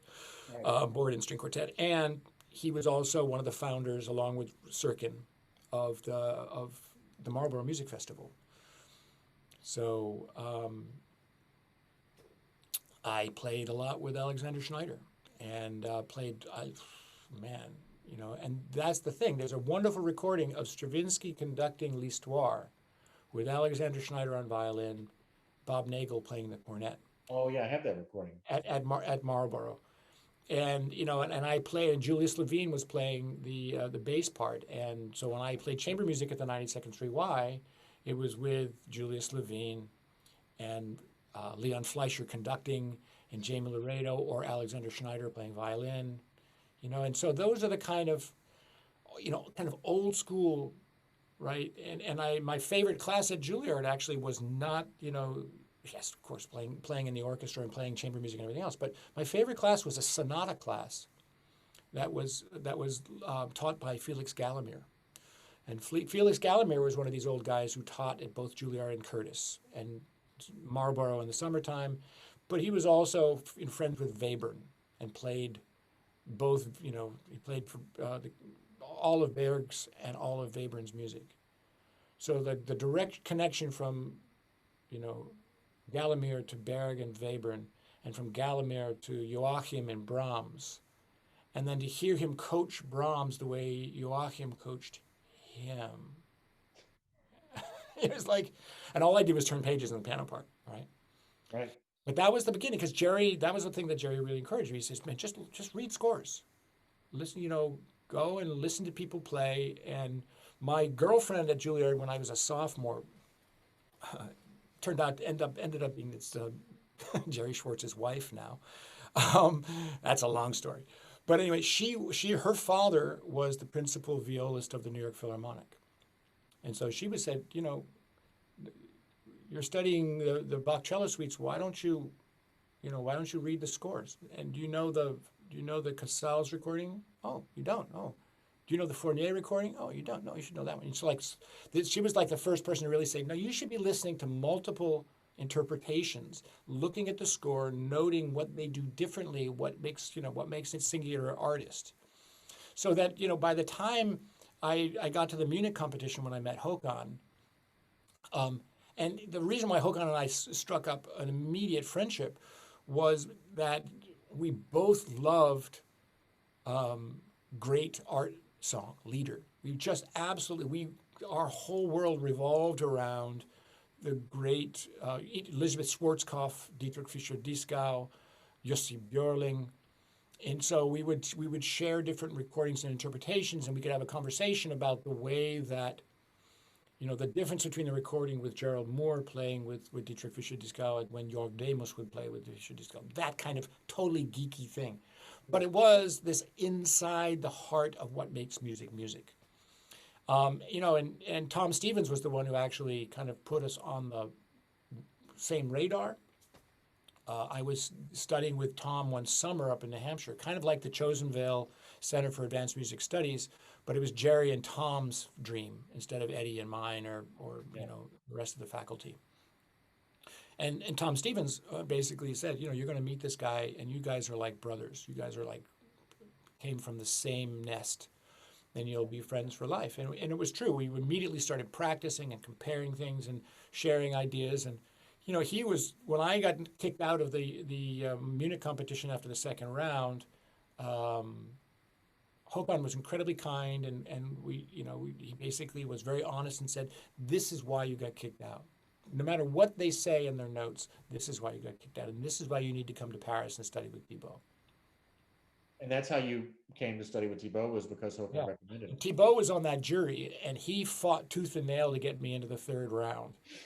Munich has a numbering system, and you know, if you don't get 18 points or greater, you can't go to the third round. Was Reinhold in that same competition? Yeah, both Reinhold and I had 17 and a half points. And, you know, Edward Tarr was pushing for his student, Reinhold. Mm-hmm. And Thibaud didn't really give a damn, but he really hated the fact that teachers could advocate for their students and even vote. He said, you know, that he shouldn't even be voting. He should be abstaining. So Thibaud fought for me. Now, he also knew there was an association with Tom Stevens, and Tom and Thibaud were like this. So, you know, it was... as they say, you don't want to know where the sausage is made or how it's made. And international competitions, you don't want to be backstage on it. They're just pretty ugly. But that's how it was. And so that was very much like studying with Voisin. You know, Thibaud said, "Yep, come to Paris." I crashed on Hogan's floor, and we jumped on the subway. We rode it to the end. Thibaud lived as far out at the very, very end of the train. You know, it's like going to Far Rockaway in New York, or the end of the Flushing line. I mean, it's just like no man's land. It's now, well, when 2 years, now it's probably 5 years ago, at the bombings at the soccer stadium, that was in Thibaud's town, in Paris. Yeah, Wow. it's a big Arab enclave. Anyway, I digress as usual. Yeah, that's okay. That's all right. So you go study with Thibaud. What was the first thing you played for him? Do you remember this? Oh, sorry, it's like, I know it wasn't yesterday. no, I think I was doing, I think we were doing Arbin's characteristic studies. And for those of you who've never experienced a Paris Conservatoire class, they really don't understand what higher, faster, louder means. The faster than fast. Those guys can play fast. So it was ripping through things as fast as they can. And I'm there trying to make tone, you know, doing the American big tone thing. And it's like, all right. So he pulled me apart, shredded me pretty good. Yeah. Yeah. That's, these are the important things to learn. You know, we think as Americans we've got it all because we have this tradition, but we forget that our tradition is actually the Paris Conservatory tradition. And everybody thinks that Bud Herseth was this German, because the orchestra was a German orchestra. But Bud studied with Mager, and he studied with Voisin. Not Roger Voisin, but René Voisin, the father, right? When Bud went to the New England Conservatory, he was studying with the great French trumpeters that had escaped World War I to come to the United States. And Bud was everything, but he was a huge, he was an amalgam, right? He was one of the ones. But the reality is that, especially now, the Europeans are really playing their asses off. And we have a lot to learn. And that was the thing. It's like, we think because, Americans always have this exceptionalism thing. And we forget that there's greatness all over this world, and you're going to find it. Where you're going to find it is you turn over a rock anywhere in Spain and you'll find it. It's like these Spanish trumpet players just keep coming out of everywhere. Same thing. Go to Sicily. It's a good thing the life is so nice there. They don't have to. But now we got one of these guys in Chicago, right? Yes, you do. Yes, you do. He plays his ass off. He plays unbelievably beautifully. Great guy, sweetheart of a guy. So, yeah, so I worked really hard with Thibaud, and his way of working was to break you down, basically prove what you couldn't do, and then put you back together again. And by the time I left after 4 weeks, I was just like Superman. Then I'd go home, I'd go on tour, I'd do whatever I had to do, and then there'd be a gap between tours. I'd go learn repertoire, I'd ping him up and say, "Can I come see stage?" "Yeah, come on, let's go." I'd come in, play a little bit, be good. By the end of the second day, yeah. He had picked up Stamp at this point too, right? Same idea. He picked up long before. He picked up Stamp. He met Stamp in '77 at Moudon, at Maté's summit, where Thibaud and Stamp and Stevens and Jean-Pierre Maté all were there, along with Doc Schitzer in Moudon. So that's where he met him. And of course, Thibaud's doing all of his thing all over the place, and Stamp is going. He's like, "What is this? What are you doing?" And what about Caruso? Was he doing Caruso with you too, or you? No, I brought Caruso to him. But he did. So you're the one that showed him Caruso. Well, yeah. Here's the thing. he said, okay, you're going to come study with me.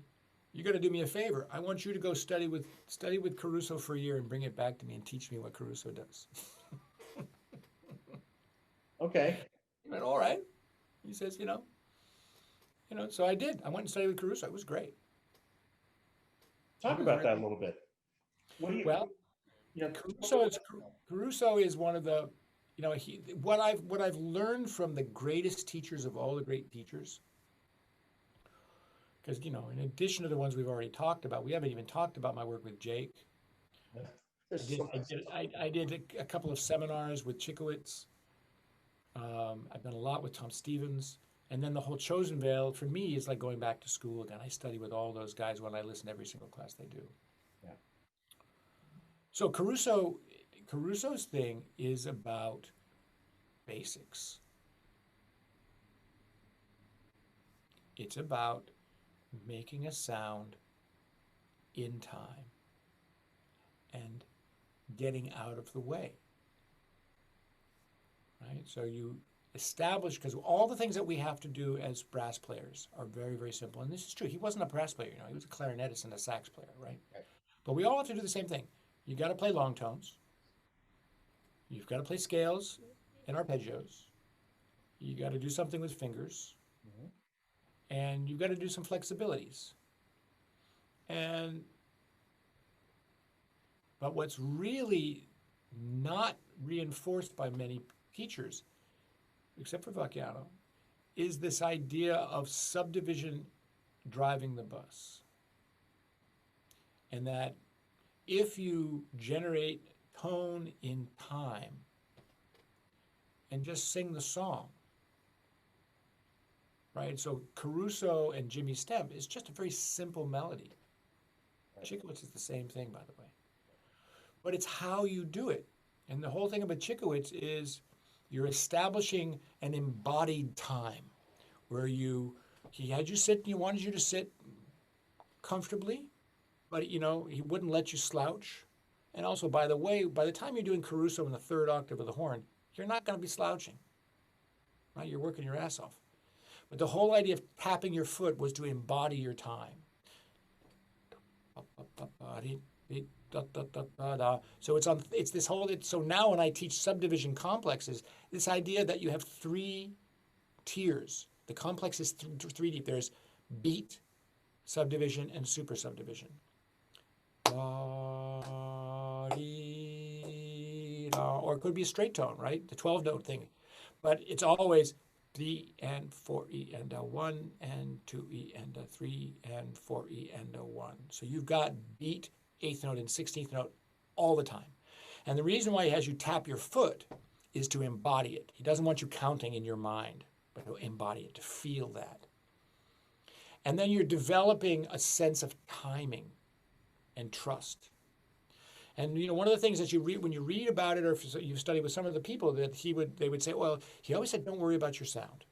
And then you hear people playing Caruso and they're going, ah, and they're shredding their sound. He never said, don't listen to your sound. He said, don't worry. And he would sit there with aviator headphones on because, he'd be sitting as close as we are to this computer screen, His office was about the same as mine here, 10 by 10. I mean, it's small, small, small. That's why I got all this virtual background and I've got acoustical things like that. But all he had was papers and, but he was literally, you were 3 feet away from him, flat out bringing it, right? And he'd just sit there and he'd just observe. And he was looking for signs of worry or thought or not embodying time. Yeah. And so what this does is it establishes your ability to trust the fact that if you just have a groove going and you say, here it is, and you don't worry if you miss the note or not. Right.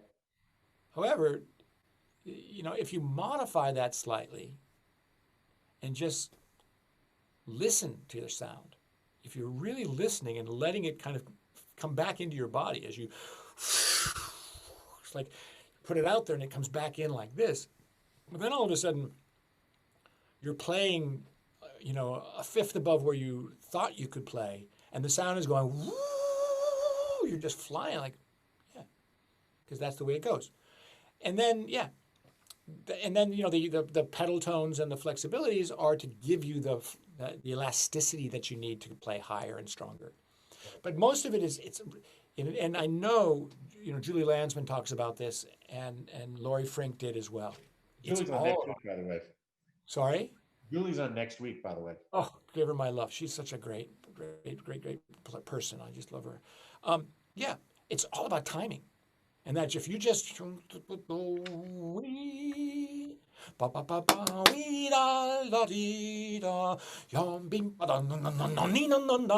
you've got your subdivision going and you're just like riding that energy, it will pop right out. But if you're talking, not so much. You're talking. The reality is, if you're talking, you're talking. If you're playing, you're playing. So this is about, you know, it's what Jake always said. You got to make your body like a baby, and your mind is pure music, right? The richness of your mind is in the musical message, the story you tell, the song you sing.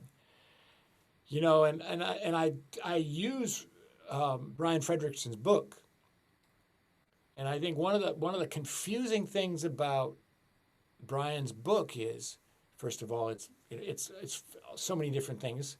Yeah. It's also published by what? The name of his publishing company is Wind Song Press. Not Song Wind. And everybody flips the song and wind. So everybody, you know, I got colleagues all over the world, and they're all like, you know, wind, wind, wind, blow, blow. It's like,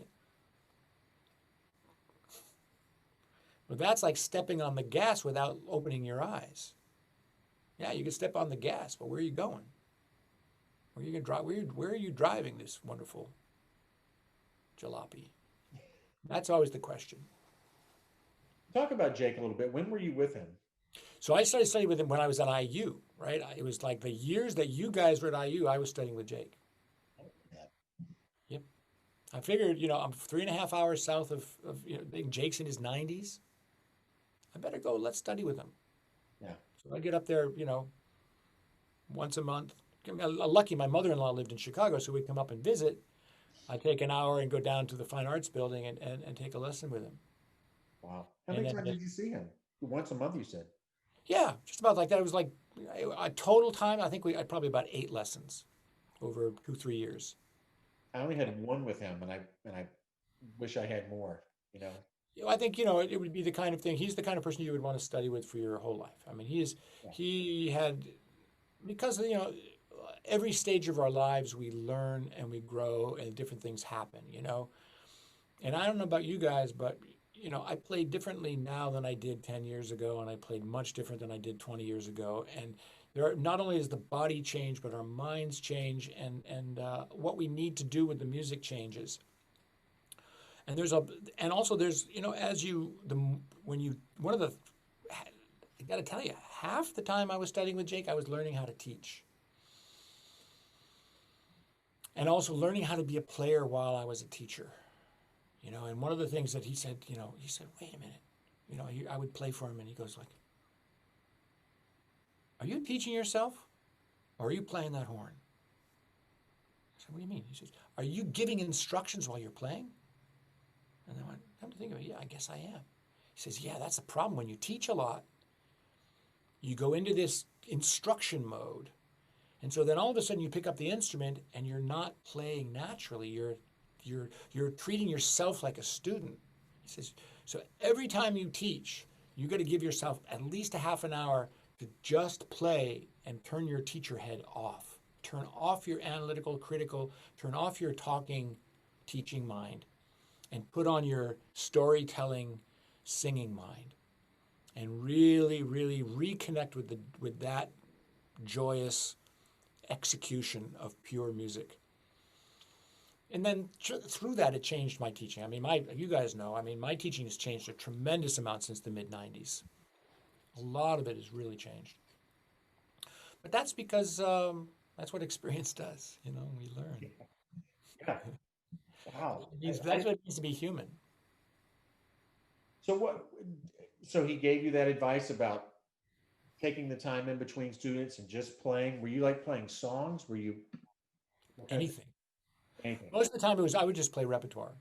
Yeah, I was learning repertoire. I mean, that's the thing. When my career shifted and really got more and more focused towards new music, the thing about the new music is you're always learning new music.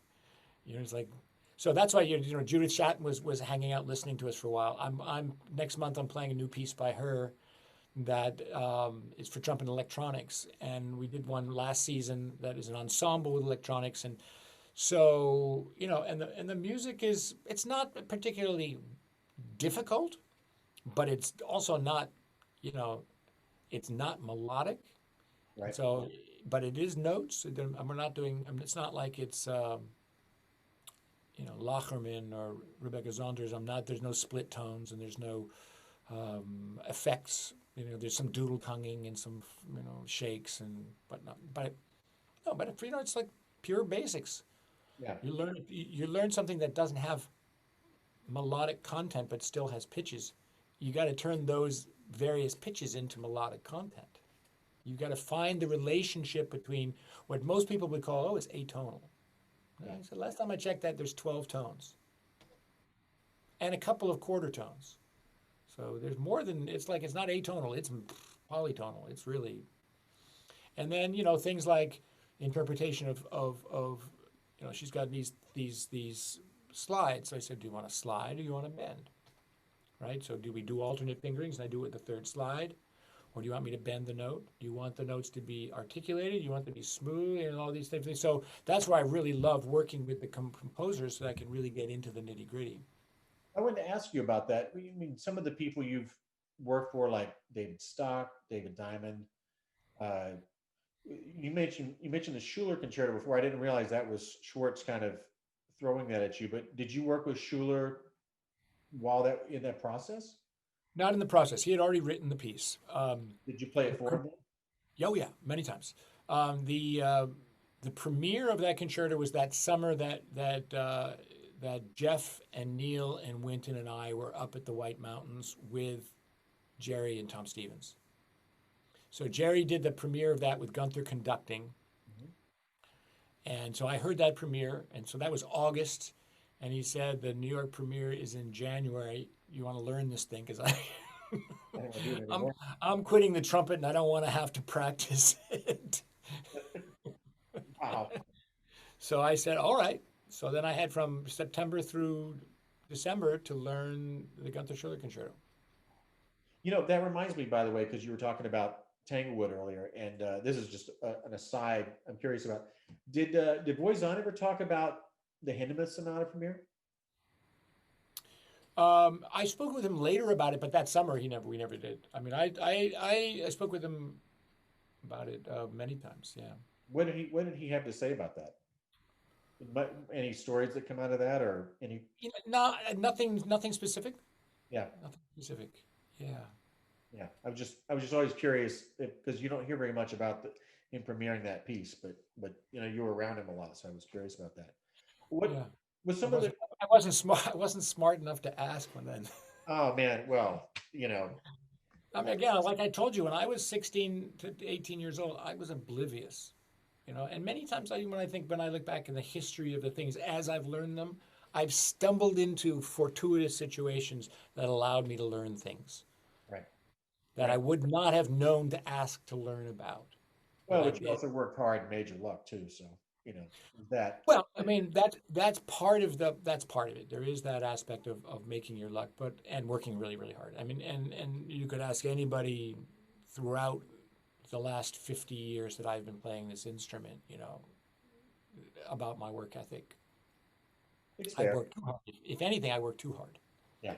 Yeah. Well, and another question I had with the solo, because I want to go back to the teaching in just a little bit, but one thing I've always found interesting about the soloing you've done is you're one of the few people I know that, at least on the trumpet, that's brought sort of like a three-dimensional aspect to it, because you were into dancing and trumpet stuff, and you were into the visual arts and sculpture and all these things. How did that develop in your style? When did that come about? Well, that part of it came through, let's see, when did it really start?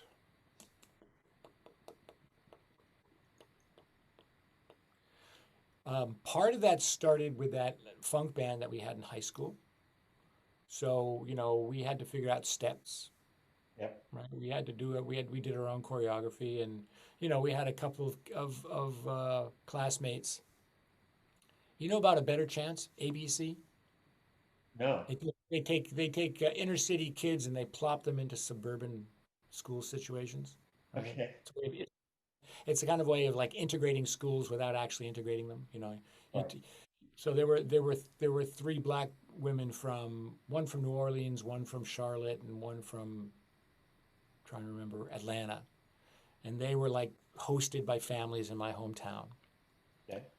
So you got somebody from New Orleans and Charlotte, and they can dance. These women were just so they were like going, oh, you're playing, Cool in the Gang and Sly and all right, Earth, Wind and Fire, there we go. And this are the steps. So that was the beginning of the dancing and playing. And Okay. then when I was at Juilliard, there was a Baroque interpretation of Baroque music where we had to learn the Baroque dances as a way of understanding how a minuet functions, how a gavotte functions, and how various dances, why a saraband is like this and why that's that, right? All the different things. And it's, become over since the 70s now, it's a big deal. There are people who really, really, really, really do it. We were just kind of learning the X of it. But that's one of the things, it's like everybody says, oh, it Burns, he's going to ask you what, whatever, right? What's the chord? What's the name? What's the theme, right?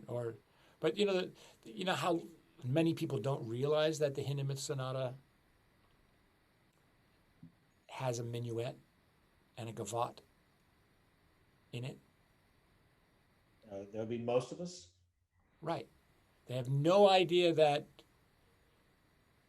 you know the ba-da-dim, ba-da-dim, bum, ba-da-dim, ba-da-dim, pim, ba-dee-dim. It's a minuet.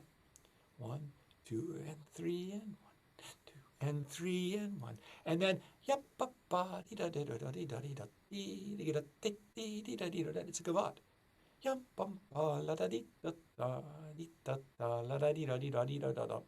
Right? So then the question is, this is something I actually spoke with Voisin about. And that, I said, what was he thinking? He said, this is, everybody thinks that the Hindemith Sonata is about the invasion of Poland in 1939.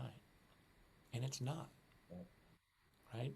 This is a nostalgic piece. This is a funeral elegy. The entire sonata is an elegy. The Alle Menschen müssen sterben in the last movement is the final funeral.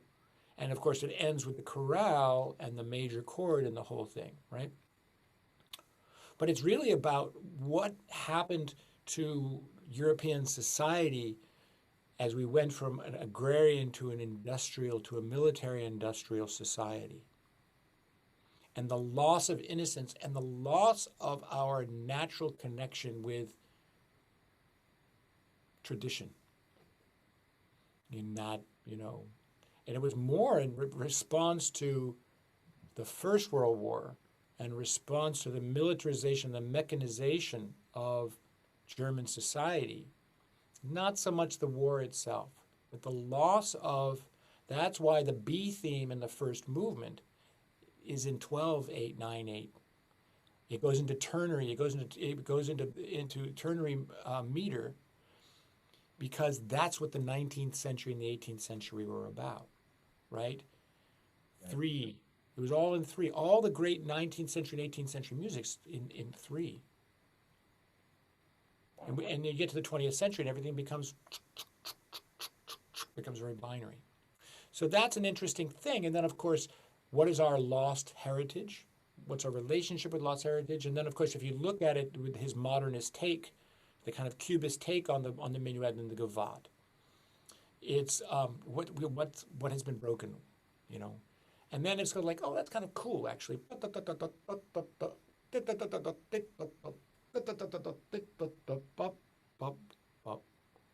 Oh, 3-note pickups. So the three-note motif,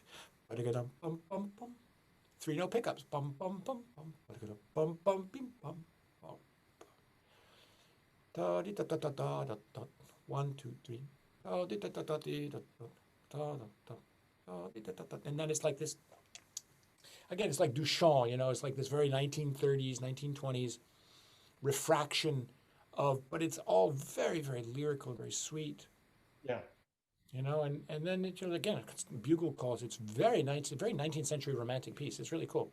But anyway, I don't know where that came from. And you record it, by the way. I mean, your recording of that's a great recording. You know, I've always loved that. I did my best. It's good. It was great. Having David Korevar playing the piano part is, you know, that's the other thing that, of course, I always try to reinforce with people that, you know, a sonata is not a trumpet piece. Right. A sonata is pure chamber music. It's a dinner. It's a dinner for two. Now, was this were these conversations about the Hindeman things you guys talked about as you recorded it and worked through it, or it was understood? Actually, didn't have to. Yeah. No, what we were really looking, because what David was trying to do is, you know, he's a wonderful pianist who kind of fancies himself as a little bit of a Glenn Gould clone, and that's, you know, we discussed many approaches to that piece, and the whole conversation about the tempo of the first movement, and we talked a lot about tempo relationships between first, second, and third movement. Okay.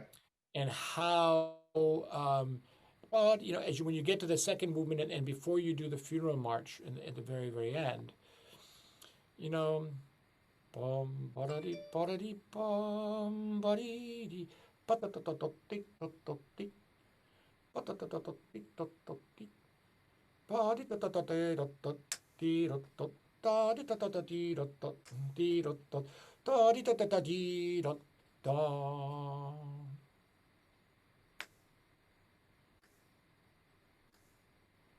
The way that he creates a metric modulation at the end of the second movement that, in my opinion, sets up the new quarter note. Okay. And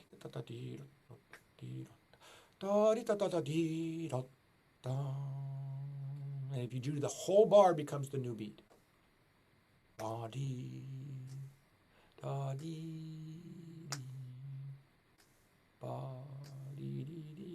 And so that's what I feel is what makes that particular interpretation successful. And then it's the relationship between that tempo and the rolling bucolic thing, and the relationship between that theme and the B theme of the right. So that's where this what do you call it? The similarities and the synchronicities of a duple and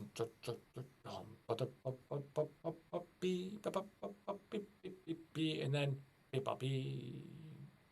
and if you think about it, if you do the close to the ink, right, what does the ink say? 96 to 104, yeah, 96 to 104 or something like that. If you take the 104 and cut it in half, you're at 52 to 48. That's a perfect funeral march tempo. That means the tempo relationship of the first and last movement are very connected.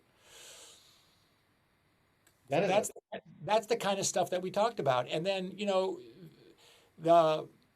in the last, when we were in Indiana, I consulted on a book called The Art of Practicing. Right. Very good. The Art of Practicing, you can find it on Facebook under Art of Practicing Institute and Art of Practicing with Madeline Bruiser. And the final chapter of The Art of Practicing, after you go through the physical aspects of things and other things, you get to the way that we make music in an organic way. And this is where one of the things that really flipped for me, and it started with, before that, it started with the Baroque music. And it started with the idea of analyzing contemporary scores that don't have any heritage, right? Every piece you have to look at from its own merit and draw the similarities between motivic elements of fast and slow, lyrical, loud and soft, and everything else. So how do you construct the whole when you're looking at a complete brand new who knows what it is? Right. So the last chapter of The Art of Practicing is about note grouping. And I always forget the name of the book, but it's called Note Grouping. And I think his name is Robert Morgan Thurmond, or Robert Thurman Morgan. It's about this big, little blue primer. And it's the whole idea that music is a series of waves, and waves crest and crash. Waves ebb, there's an ebb and flow to everything. And so that most of the great music starts on a pickup, because that's where the interesting stuff is. Mahler 5, Beethoven 5. And even when it starts on the downbeat is the pickup. So if you think about the Hindemith Sonata, the first movement, the first bar is a pickup to the second. Right. So the first beat is not really, really important. And then as you look at this idea of the three-note pickup, which happens, it's a three-note pickup, triplets, augmentation, diminution, that whole thing, right? There's a three-note bum, bum, beam, going to the second bar. And really the interesting part of that bar is if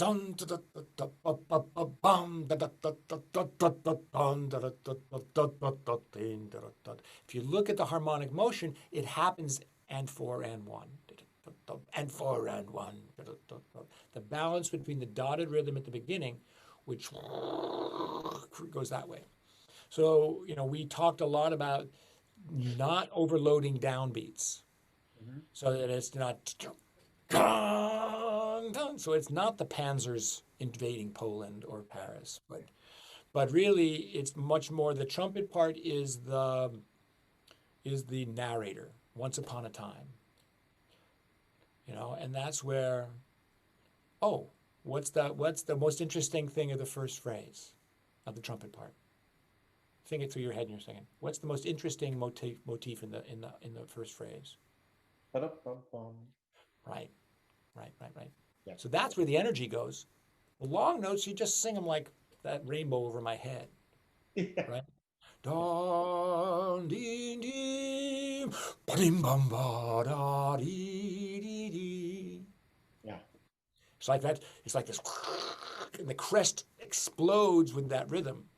And, and if you really listen to, da-ding, don, don, there are no dots. It's really sustained, and the speed and the intervallic content gives us the energy. So when I teach it to people, who go, it's like, when you hear somebody say something, yes, sir, in German, right? Jawohl, mein Herr. It's got the pop of badam, bum, bum, jawohl. It's affirmative, but they sustain. Yeah. Wow. Sustain, as Steve Norell used to scream behind me at Juilliard. Steve Norell was a bass trombone player at the Met Opera. You can hear him because it's that buzzsaw that's in the back, Anyway, he's always saying, sustain, sustain. I've been using the Hindemith as my theme song for all these, so I'm going to listen to it again before I put it on the front of yours. It's like I said, the number of real pieces of traditional music that we have in our repertoire, that's one of 5. Yeah. Right? We've got the Brandenburg Concerto, we've got the Haydn Concerto, we've got the Hindemith Sonata, we've got the UNESCO Legend. And then, then all bets are off. But, you can definitely say the Zimmermann, Nobody Knows the Treble I See Concerto is up there as well, if you want to call that a traditional one. But that's already getting into the contemporary. I think Brandon was going to say it was Petite Piece Concertante.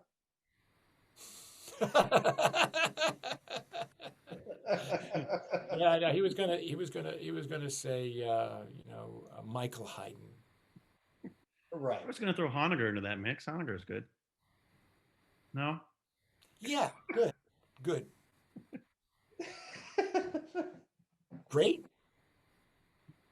Not really great.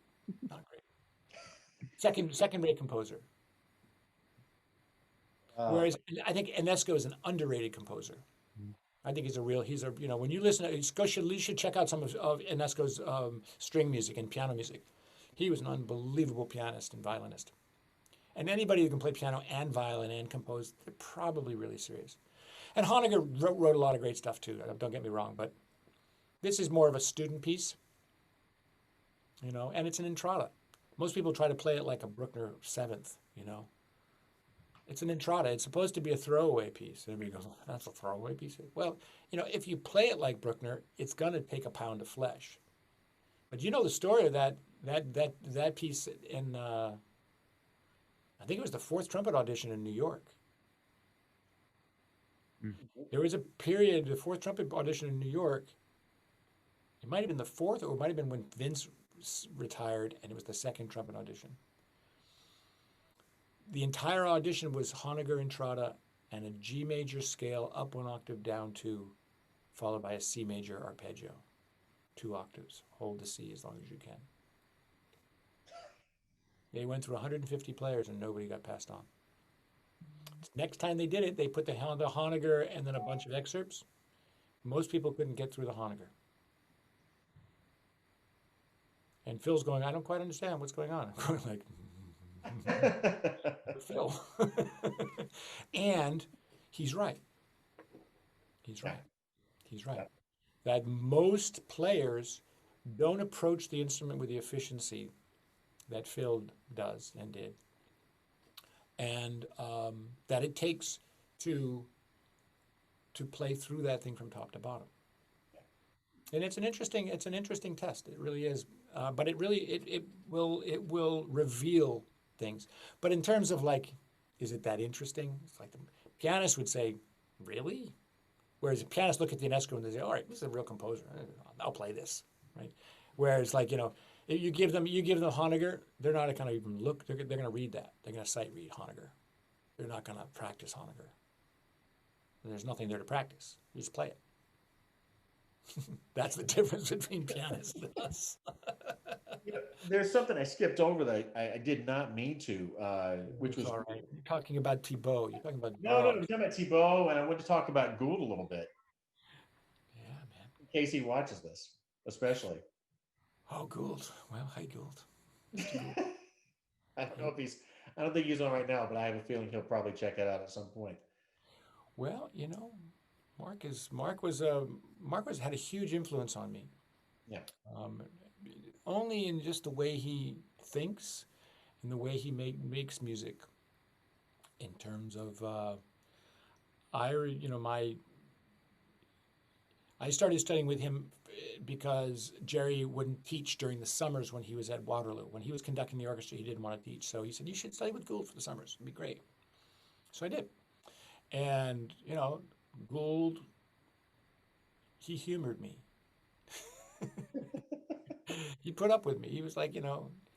And then he would put me into situations that would challenge me, whether it was improv situations or reading situations, or he put me as his second trumpet, knowing that I'd try to play louder than he could, right? I was that kind of second trumpet player. I kind of came out of the Vosburg school instead of the Chickowitz school or whatever. But yeah, and what was interesting, of course, is that we would hang out and have a drink or two and listen to the recording of the concert afterwards. And I kept saying to him, "God damn it! I thought I was playing really loud. I can't hear myself." And I would remember I was sitting next to Gould, and Gould it's not a big sound. And you listen to the recording, and it's big as a house. I'm going he wasn't playing that loud next to me. It was all out there. It was all out there. And that's when we started talking about spinning the sound. That's where this whole thing came from. Oh, yeah. Yeah. With Gould. It's just not only is it this sense of taste and touch and sensibility, but it's this idea that if you take a really beautiful sound and get it spinning, whew, all you got to do is send it a little bit, and if it's spinning, it goes, woo, and it just floats on top of the orchestra. You don't have to do anything. Yeah. you know. And then, of course, if you're, you know, if you have to, and there are some conductors who tell you you really got to bring it, then you just had to add a little bit. Whereas if you're really going, oh, and it's not spinning, and they go, no, no, really, I need some more, you know, you're in trouble. You know, yeah, who's that guy in Helsinki? Got a beard, former trumpet player. David Herzog was always saying that this guy you could never play loud enough for him.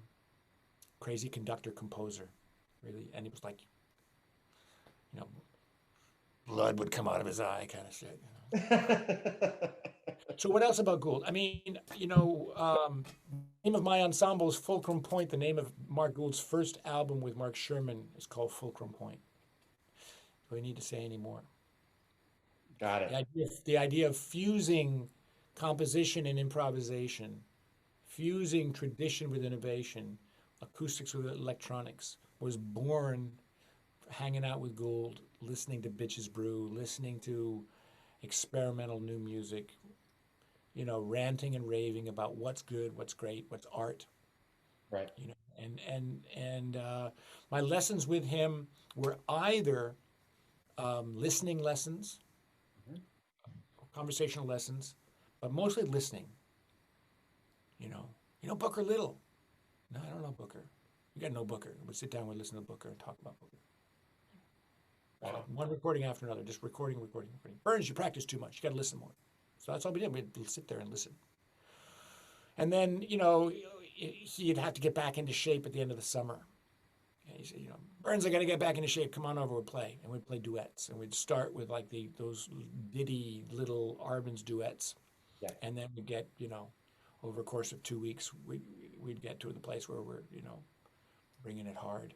And, you know, learning how to blend and how to, you know, let's see, I would say Gould and Tim Morrison and Håkan are the guys that I would love to play next to anytime and could. And we're like, musically, we could go in any direction at any time. And we, with the way that we think and hear and feel music, it would be right on, no problem. I mean, that recording of Scodanibio's quartet called Plaza that we did with Håkan and me, Tom Stevens, and help me out from Australia.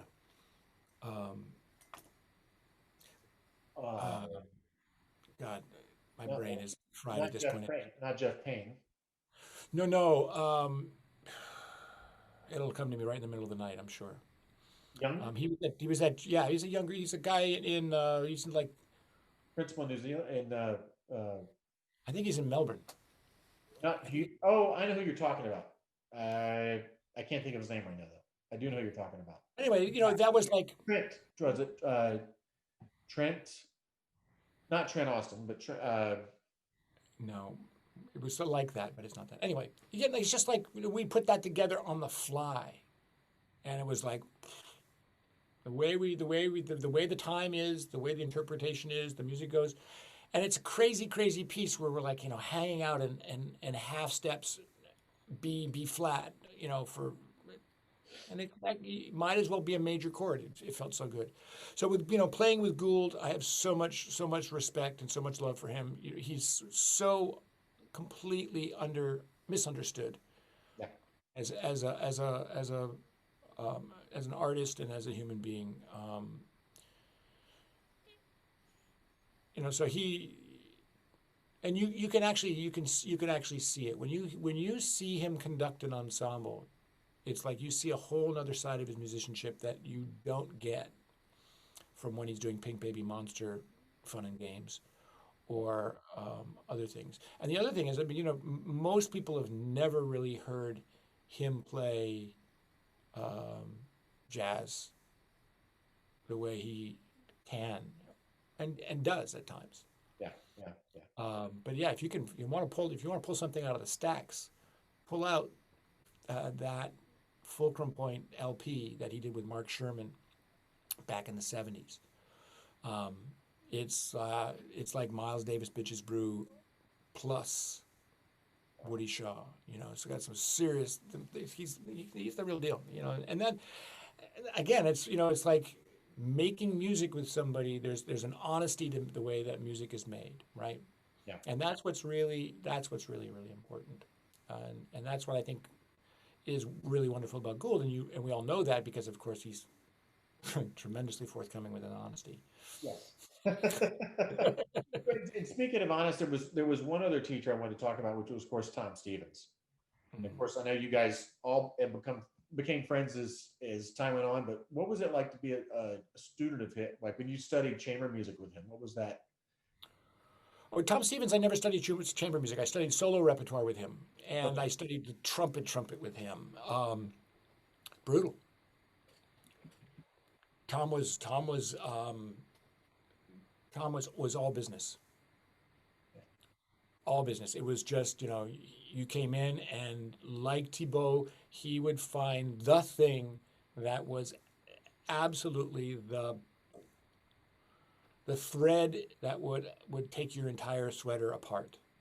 And he would just go, and he said, and this is how you knit it back together again. And then he would send you on his way. It was like that surgical. It was that simple. Yeah. And then he would do the same thing. You know, so Tom was an interesting guy because, so here's the story that the first, in addition to the stamp classes that I did, a whole series of things with him with that. And then looking at Hindemith Sonata, because Tom is was a great scholar of the Hindemith Sonata. And so I studied with him a tremendous amount.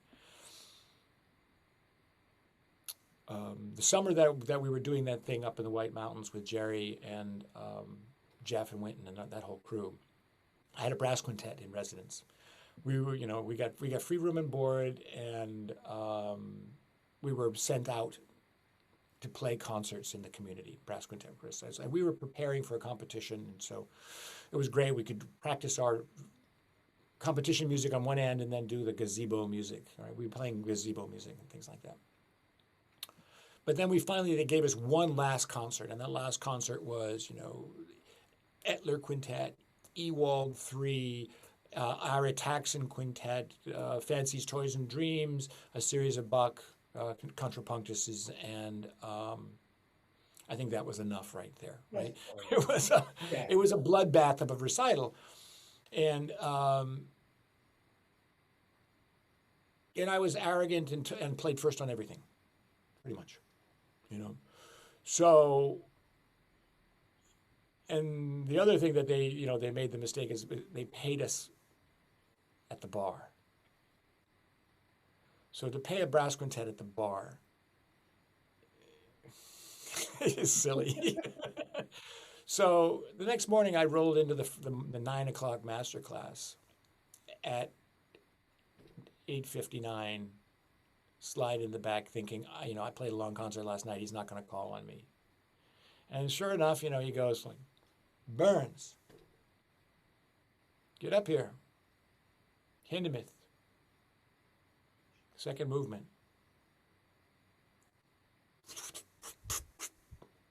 Just knowing that was my Achilles heel. And then we spent an hour in the master class going through stamp, going through each gesture, each note, centering. And he said, never show up at a master class unwarmed up. Never show up. Better not to show up. You're going to be prepared. Every time you're in public, and you've got your case with you, you are prepared to play like it's Carnegie Hall. So he was unbelievable that way. Yeah. And, you know, over time he was softer, but most of the time it was like one thing. He was surgical and brutal. There was no fun and games. No fun and games. Yeah, but it was like really, you know, we'd talk about stuff, and you know, this again, you know, the confluence of all these ideas, the note groupings of Thurman, Madeleine Bruser's work, Thibaud's rebondissement, the French conservatory, you know, élan, the way they play 1,000 notes with one gesture, they all come together. They all come together in this sense of understanding where the energy resides, where's the tension, where's the release, and where's the interesting stuff, and what is the fallout or the result of the interesting stuff, right? And that's, you know, and that's where Tom Stevens was brilliant. And when you look at his Bach rules, it's all about that. It's about how we clarify the metric intent, harmonic intent, and the sonic intent. Yeah. Thanks to you, my boy.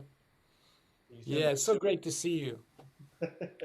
Thanks a bunch, guys. This was great. So good to see you. Yeah. I'm glad we live so close. I never see you.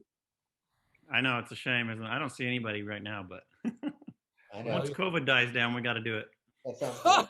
It's gonna be 2 years, man. Yeah, you'll look like Grizzly Adams by then. Well, I was thinking you could, you know, you could either invest in steel chainsaw, because it doesn't look in that beard. That's not coming off with Gillette. That's gonna what did Quint say?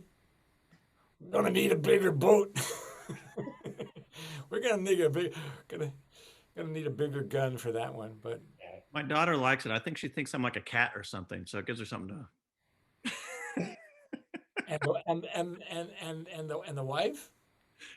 She just goes with it. You're a lucky man. Great to see you guys. Good to be with you, man. Okay, bye-bye. My love to them. So another thing I wanted to talk about the teaching a little bit, especially two things that always stood out to me as far as trumpet playing things. Number one was the poo attacks. Did you get that from Thibaud when you were in France? Well, no, we did that with Stamp. Yeah. Stamp did poo attacks. But who?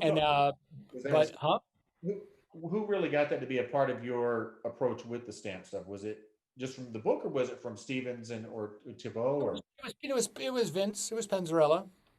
Okay. That was the first time around, and then it really sunk in because Thibaud brought Stamp and Franquin together, and it was somewhere around, I want to say 1983, 84.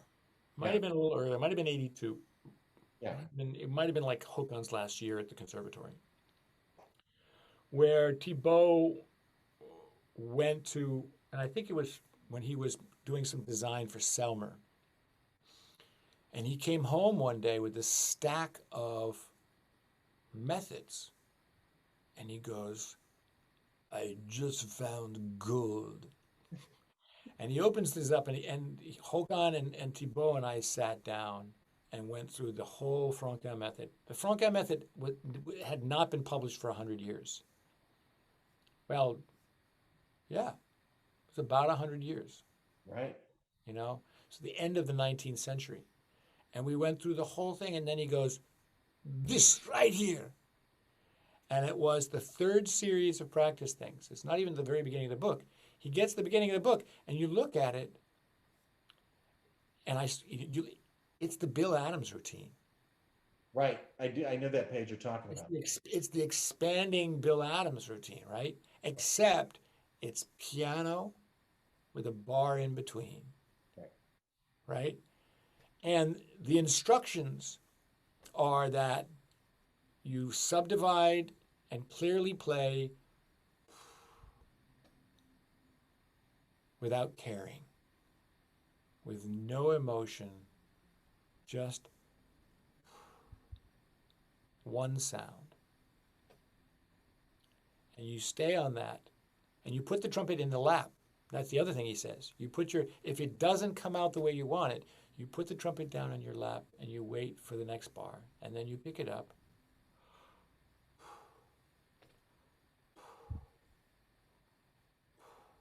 And it's not poo. It's just, he says, as if you're exasperated, as if you're frustrated or giving up. And then you move until you get to the octave. And then you do alternating octaves till you get to 3 octaves. And then you go up from F sharp to C. And all of these are pianissimo. And you get to C, C, C, pedal C. Yeah. And the whole idea is like it's a meditation on sound in time. So that was, and it really, even more than the stamp, because it's really, really, really, really, really, really simple. It's really basic. Yeah. And it's this idea that you can be practicing and no matter what comes out, you're not freaking out. So similarly to what we were talking about with Bruiser and Morgan and Thibaud and Stevens in terms of note grouping, the whole mental approach between Franquin and Stamp and Chikowitz and Bruiser and Caruso. Don't worry about your sound. It's about trust. It's not about worrying. It's about letting go of your worries, not caring, but curious. Right. Not critical, but creative. Right? Yeah. Not judgmental, generative. Those are that's a flip. And that's what Jake was talking about when he says, when you stop teaching, you've got to turn off your judgmental, critical, instructional mind and turn on your generative, artistic, and creative mind. Right. And sing and tell the story of whatever you're singing, whatever you're telling whatever your story is. Yeah. I remember. So that's been the biggest shift over the years. And it's, now I'm 50 years into this journey and I'm continuing. And I've created a program at DePaul called Mindfulness for Musicians. And it integrates mindfulness meditation with musical practices and all of these principles of the art of practicing that allows the musician to settle into their body, connect with their sound and their message, and begin to trust their mind and heart rather than constantly either criticize or congratulate. I had a student this afternoon who was playing through, there's that Rachmaninoff variation of themes of Paganini, and the second trumpet's got that whole thing, right? Yeah. He plays all the way through it better than I've ever heard him play. And then at the end, there's that just a last little ba-ba-ba-bum, right? With that, it's a kind of C and D flat F, right? Yeah. And he mangled it. And I said, I gotta ask, were you talking to yourself right before that? Did you say something like, that's just going really great? He said, yeah. I was saying, I've never played that any better. And I said, you can't do that while you're playing. You've got to stay in your generative singing mind until you finish and you can put it down. And then what you really need to do is just feel that good feeling of playing well. Don't talk about it. Yeah. Just remember that feeling. Remember that experience of purely playing, of purely making music and telling that story. Because nobody really cares what your opinion is. And all that is your conscious ego taking credit for what your subconscious intuition created. Right. It's a very inner game of tennis right there. Well, so the inner tennis is the second. It's Art of Practicing, Inner Tennis, and Just Play Naturally are the 3 books. And then I source various articles and interviews out of Song and Wind to pull this thing together. Yeah, inner tennis, and people forget how brilliant that is. The self one, self two, but also he goes into this whole idea of natural learning. Yeah. And really relating with things as they are experience change and initiating change through your imagination, not through instruction, not through criticism or comment, but imagining something better. Yeah. You know, this goes to like the lessons I would take with Jake, and I'd prepare a program and go in there and he said, "Sound good, man. Can you play that any better?" Sure. Play it better. Play it better. He says, "Yeah, like that." Yeah. You know, $300 later, right?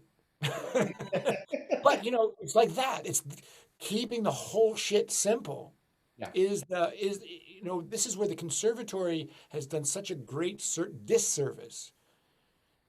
We have instrument lessons, piano lessons, ear training lessons, you know, theory, history, pedagogy, blah, blah, blah, blah, blah. We've got 8 or 10 different things that we've deconstructed all these things.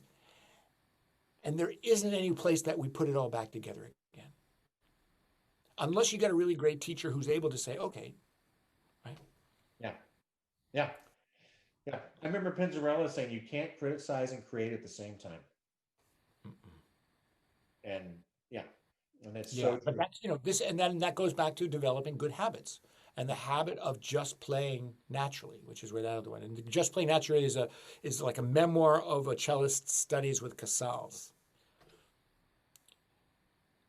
And so it's like, you know, wow. That's the name of the book, Just Play Naturally. Just play naturally, yeah. It's, you know, it's like you read it and you go, oh, not much of this book. But if you really read it, it's like, oh, wait a minute. Like, for instance, she describes the first 3 months of her lessons with Casals. And they're playing the Haydn Concerto. And they spend the first 3 months on the Haydn Concerto on the first 4 bars. Getting the sound and the pitch and the connection and the direction and the resonance and the expression, you know, getting it just so, just listening. And again, that's that idea of you're relating with how it is, you're listening for rather than telling to do. Right. Listening for your result. Listen, you know, being receptive for change. And then, you know, and in that process, the third aspect of that is sometimes it's called letting go, or sometimes it's called grooving. Right. You get in this groove of hearing it before you play and then listening for it and allowing it. Yes. Allowing what you're hearing to come out of your instrument and then allowing it for it to come back to you. And especially on the trumpet, we have this whole thing about projection instead of letting it come back. And that's one of these exercises that I've done in master classes where we say, okay, let's just hear this and play the first 3 notes of the Hindemith Sonata. And as it goes out, can you receive it back into your abdomen so that it goes through the trumpet and generates this sense of cycle of energy out and back and out and back and out and back until it starts doing this. And what happens is they start off like this, and then they go like this, and then like this, and then all of a sudden, boom, beam, bee, and then all of a sudden the song goes spin, and we go, that. And it's not what did you do? It's like, make that. We create. You can't create and criticize. It's true. It's true. So, and then there's like a whole steps of other things. And we practice, you know, breathing meditation. We do breathing exercises. We do mantras. We do, you know, read various articles. And it's really been fantastic. I got to create a final exam for tomorrow. But hey, what else am I going to do tonight? Well, I won't keep you forever. But the other aspect that I always really liked, and I think you're the first person I ever had, or maybe the only person I heard talk about this, although Herbert Clark, of course, you know where I'm going now, with the harmonic bridge thing. Because I used to hear you practicing trills all the time. And I have to say, teaching young kids, that is tremendous because, you know, and we'll go back into where you're going with this, but I was going to say that so often when I teach young kids, you know, they're taught to play so muscularly, especially with flexibility and things like this. And if you understand how to manipulate the valve changes in the harmonic series, you can straighten out so many things so quickly.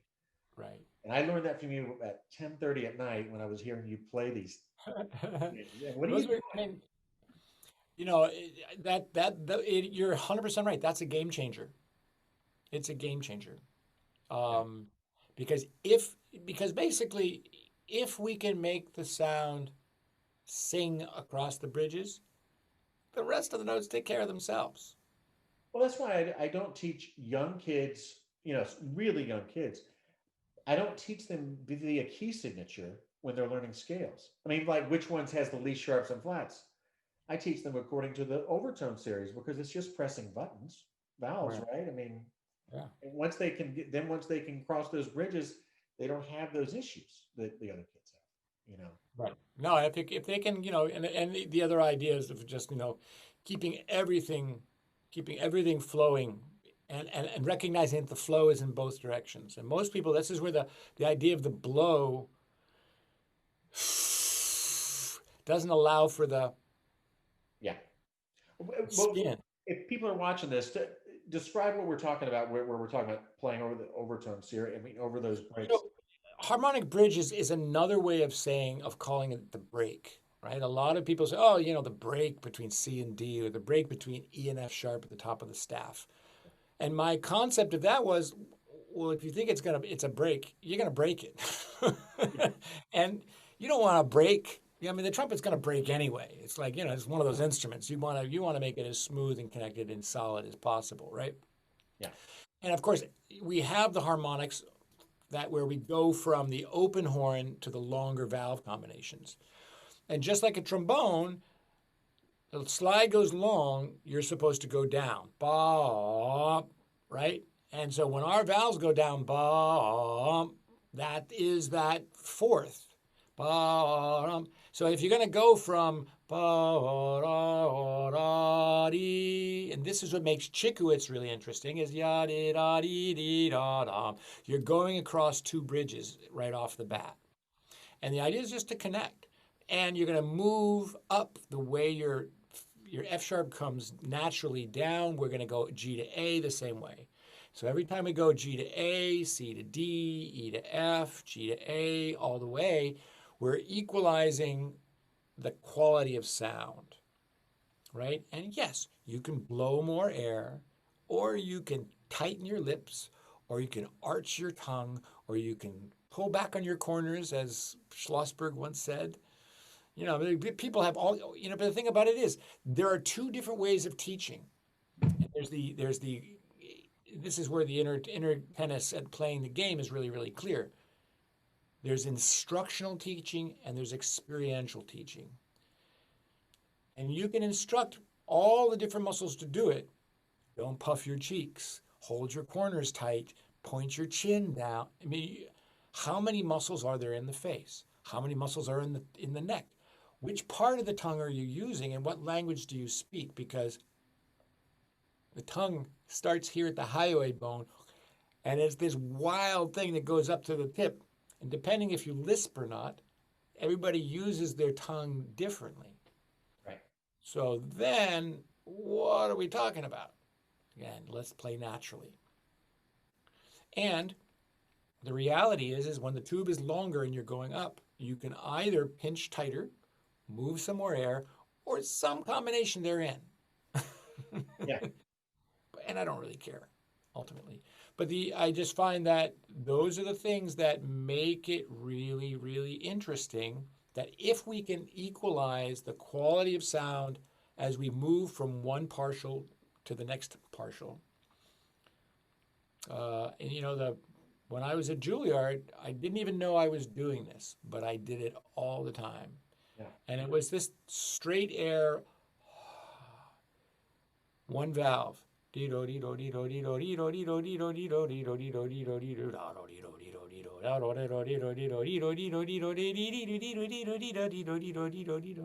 Right? And then I would flip it upside down. Right. And go and the difference between C to B flat and C to D in the two octaves is night and day. And if you can get your C to D to sound like your C to B flat, etc., with the G to A and the G to F, you can get those all to sound like boom. And you take that all the way up above the staff, and then you just keep on going. That's the difference between Arturo Sandoval and the rest of us. He just never stopped, right? And to do this, I mean, you could look at the stamp trill exercise and Clark 4, and those Well, are that's where my thing came from. It's like, it's not just Clark 4, right? right. Yeah, right. Take Clark 1 and compare the first one that starts on F sharp with the second one that starts on G. And if Yes. you really play it pianissimo, to get that to the C sharp at the top of the G one, Mhm. bet you it takes more energy than it does to play the first one. Right. And what Clark always said is don't practice the ones that you can do easily. Practice the ones that give you trouble. So now, like, I don't have time to hear everybody play every Clark. They do Clark in G, they do it in C, they do it in D. Every time where there is a bridge at the top or bottom of one of the combinations. Those are the ones they do. I said, I expect you to learn all the other ones, but I just want to hear this. Because if you can play this one and that one and this one, there's about 8 of them throughout the entire register of the whole thing, right? And that includes the third octave G sharp, the G to C sharp. Yeah. Right? As well as the A flat to D. Right? Yep. And also, for, it's no secret anymore. I mean, I always have people play every Clark upside down.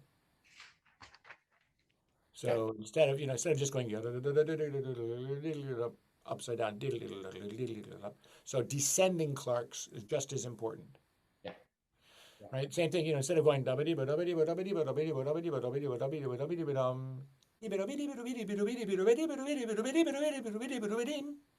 play them inverted. Right? And do them in minor, do them in melodic minor, do them in harmonic minor, do them in doodle tonguing, do them in jazz articulation. That's the other thing that's really interesting. You should explore. Why are bebop trumpet players so good? And I think it's because half the time they're doing that alternate, that offbeat tonguing thing.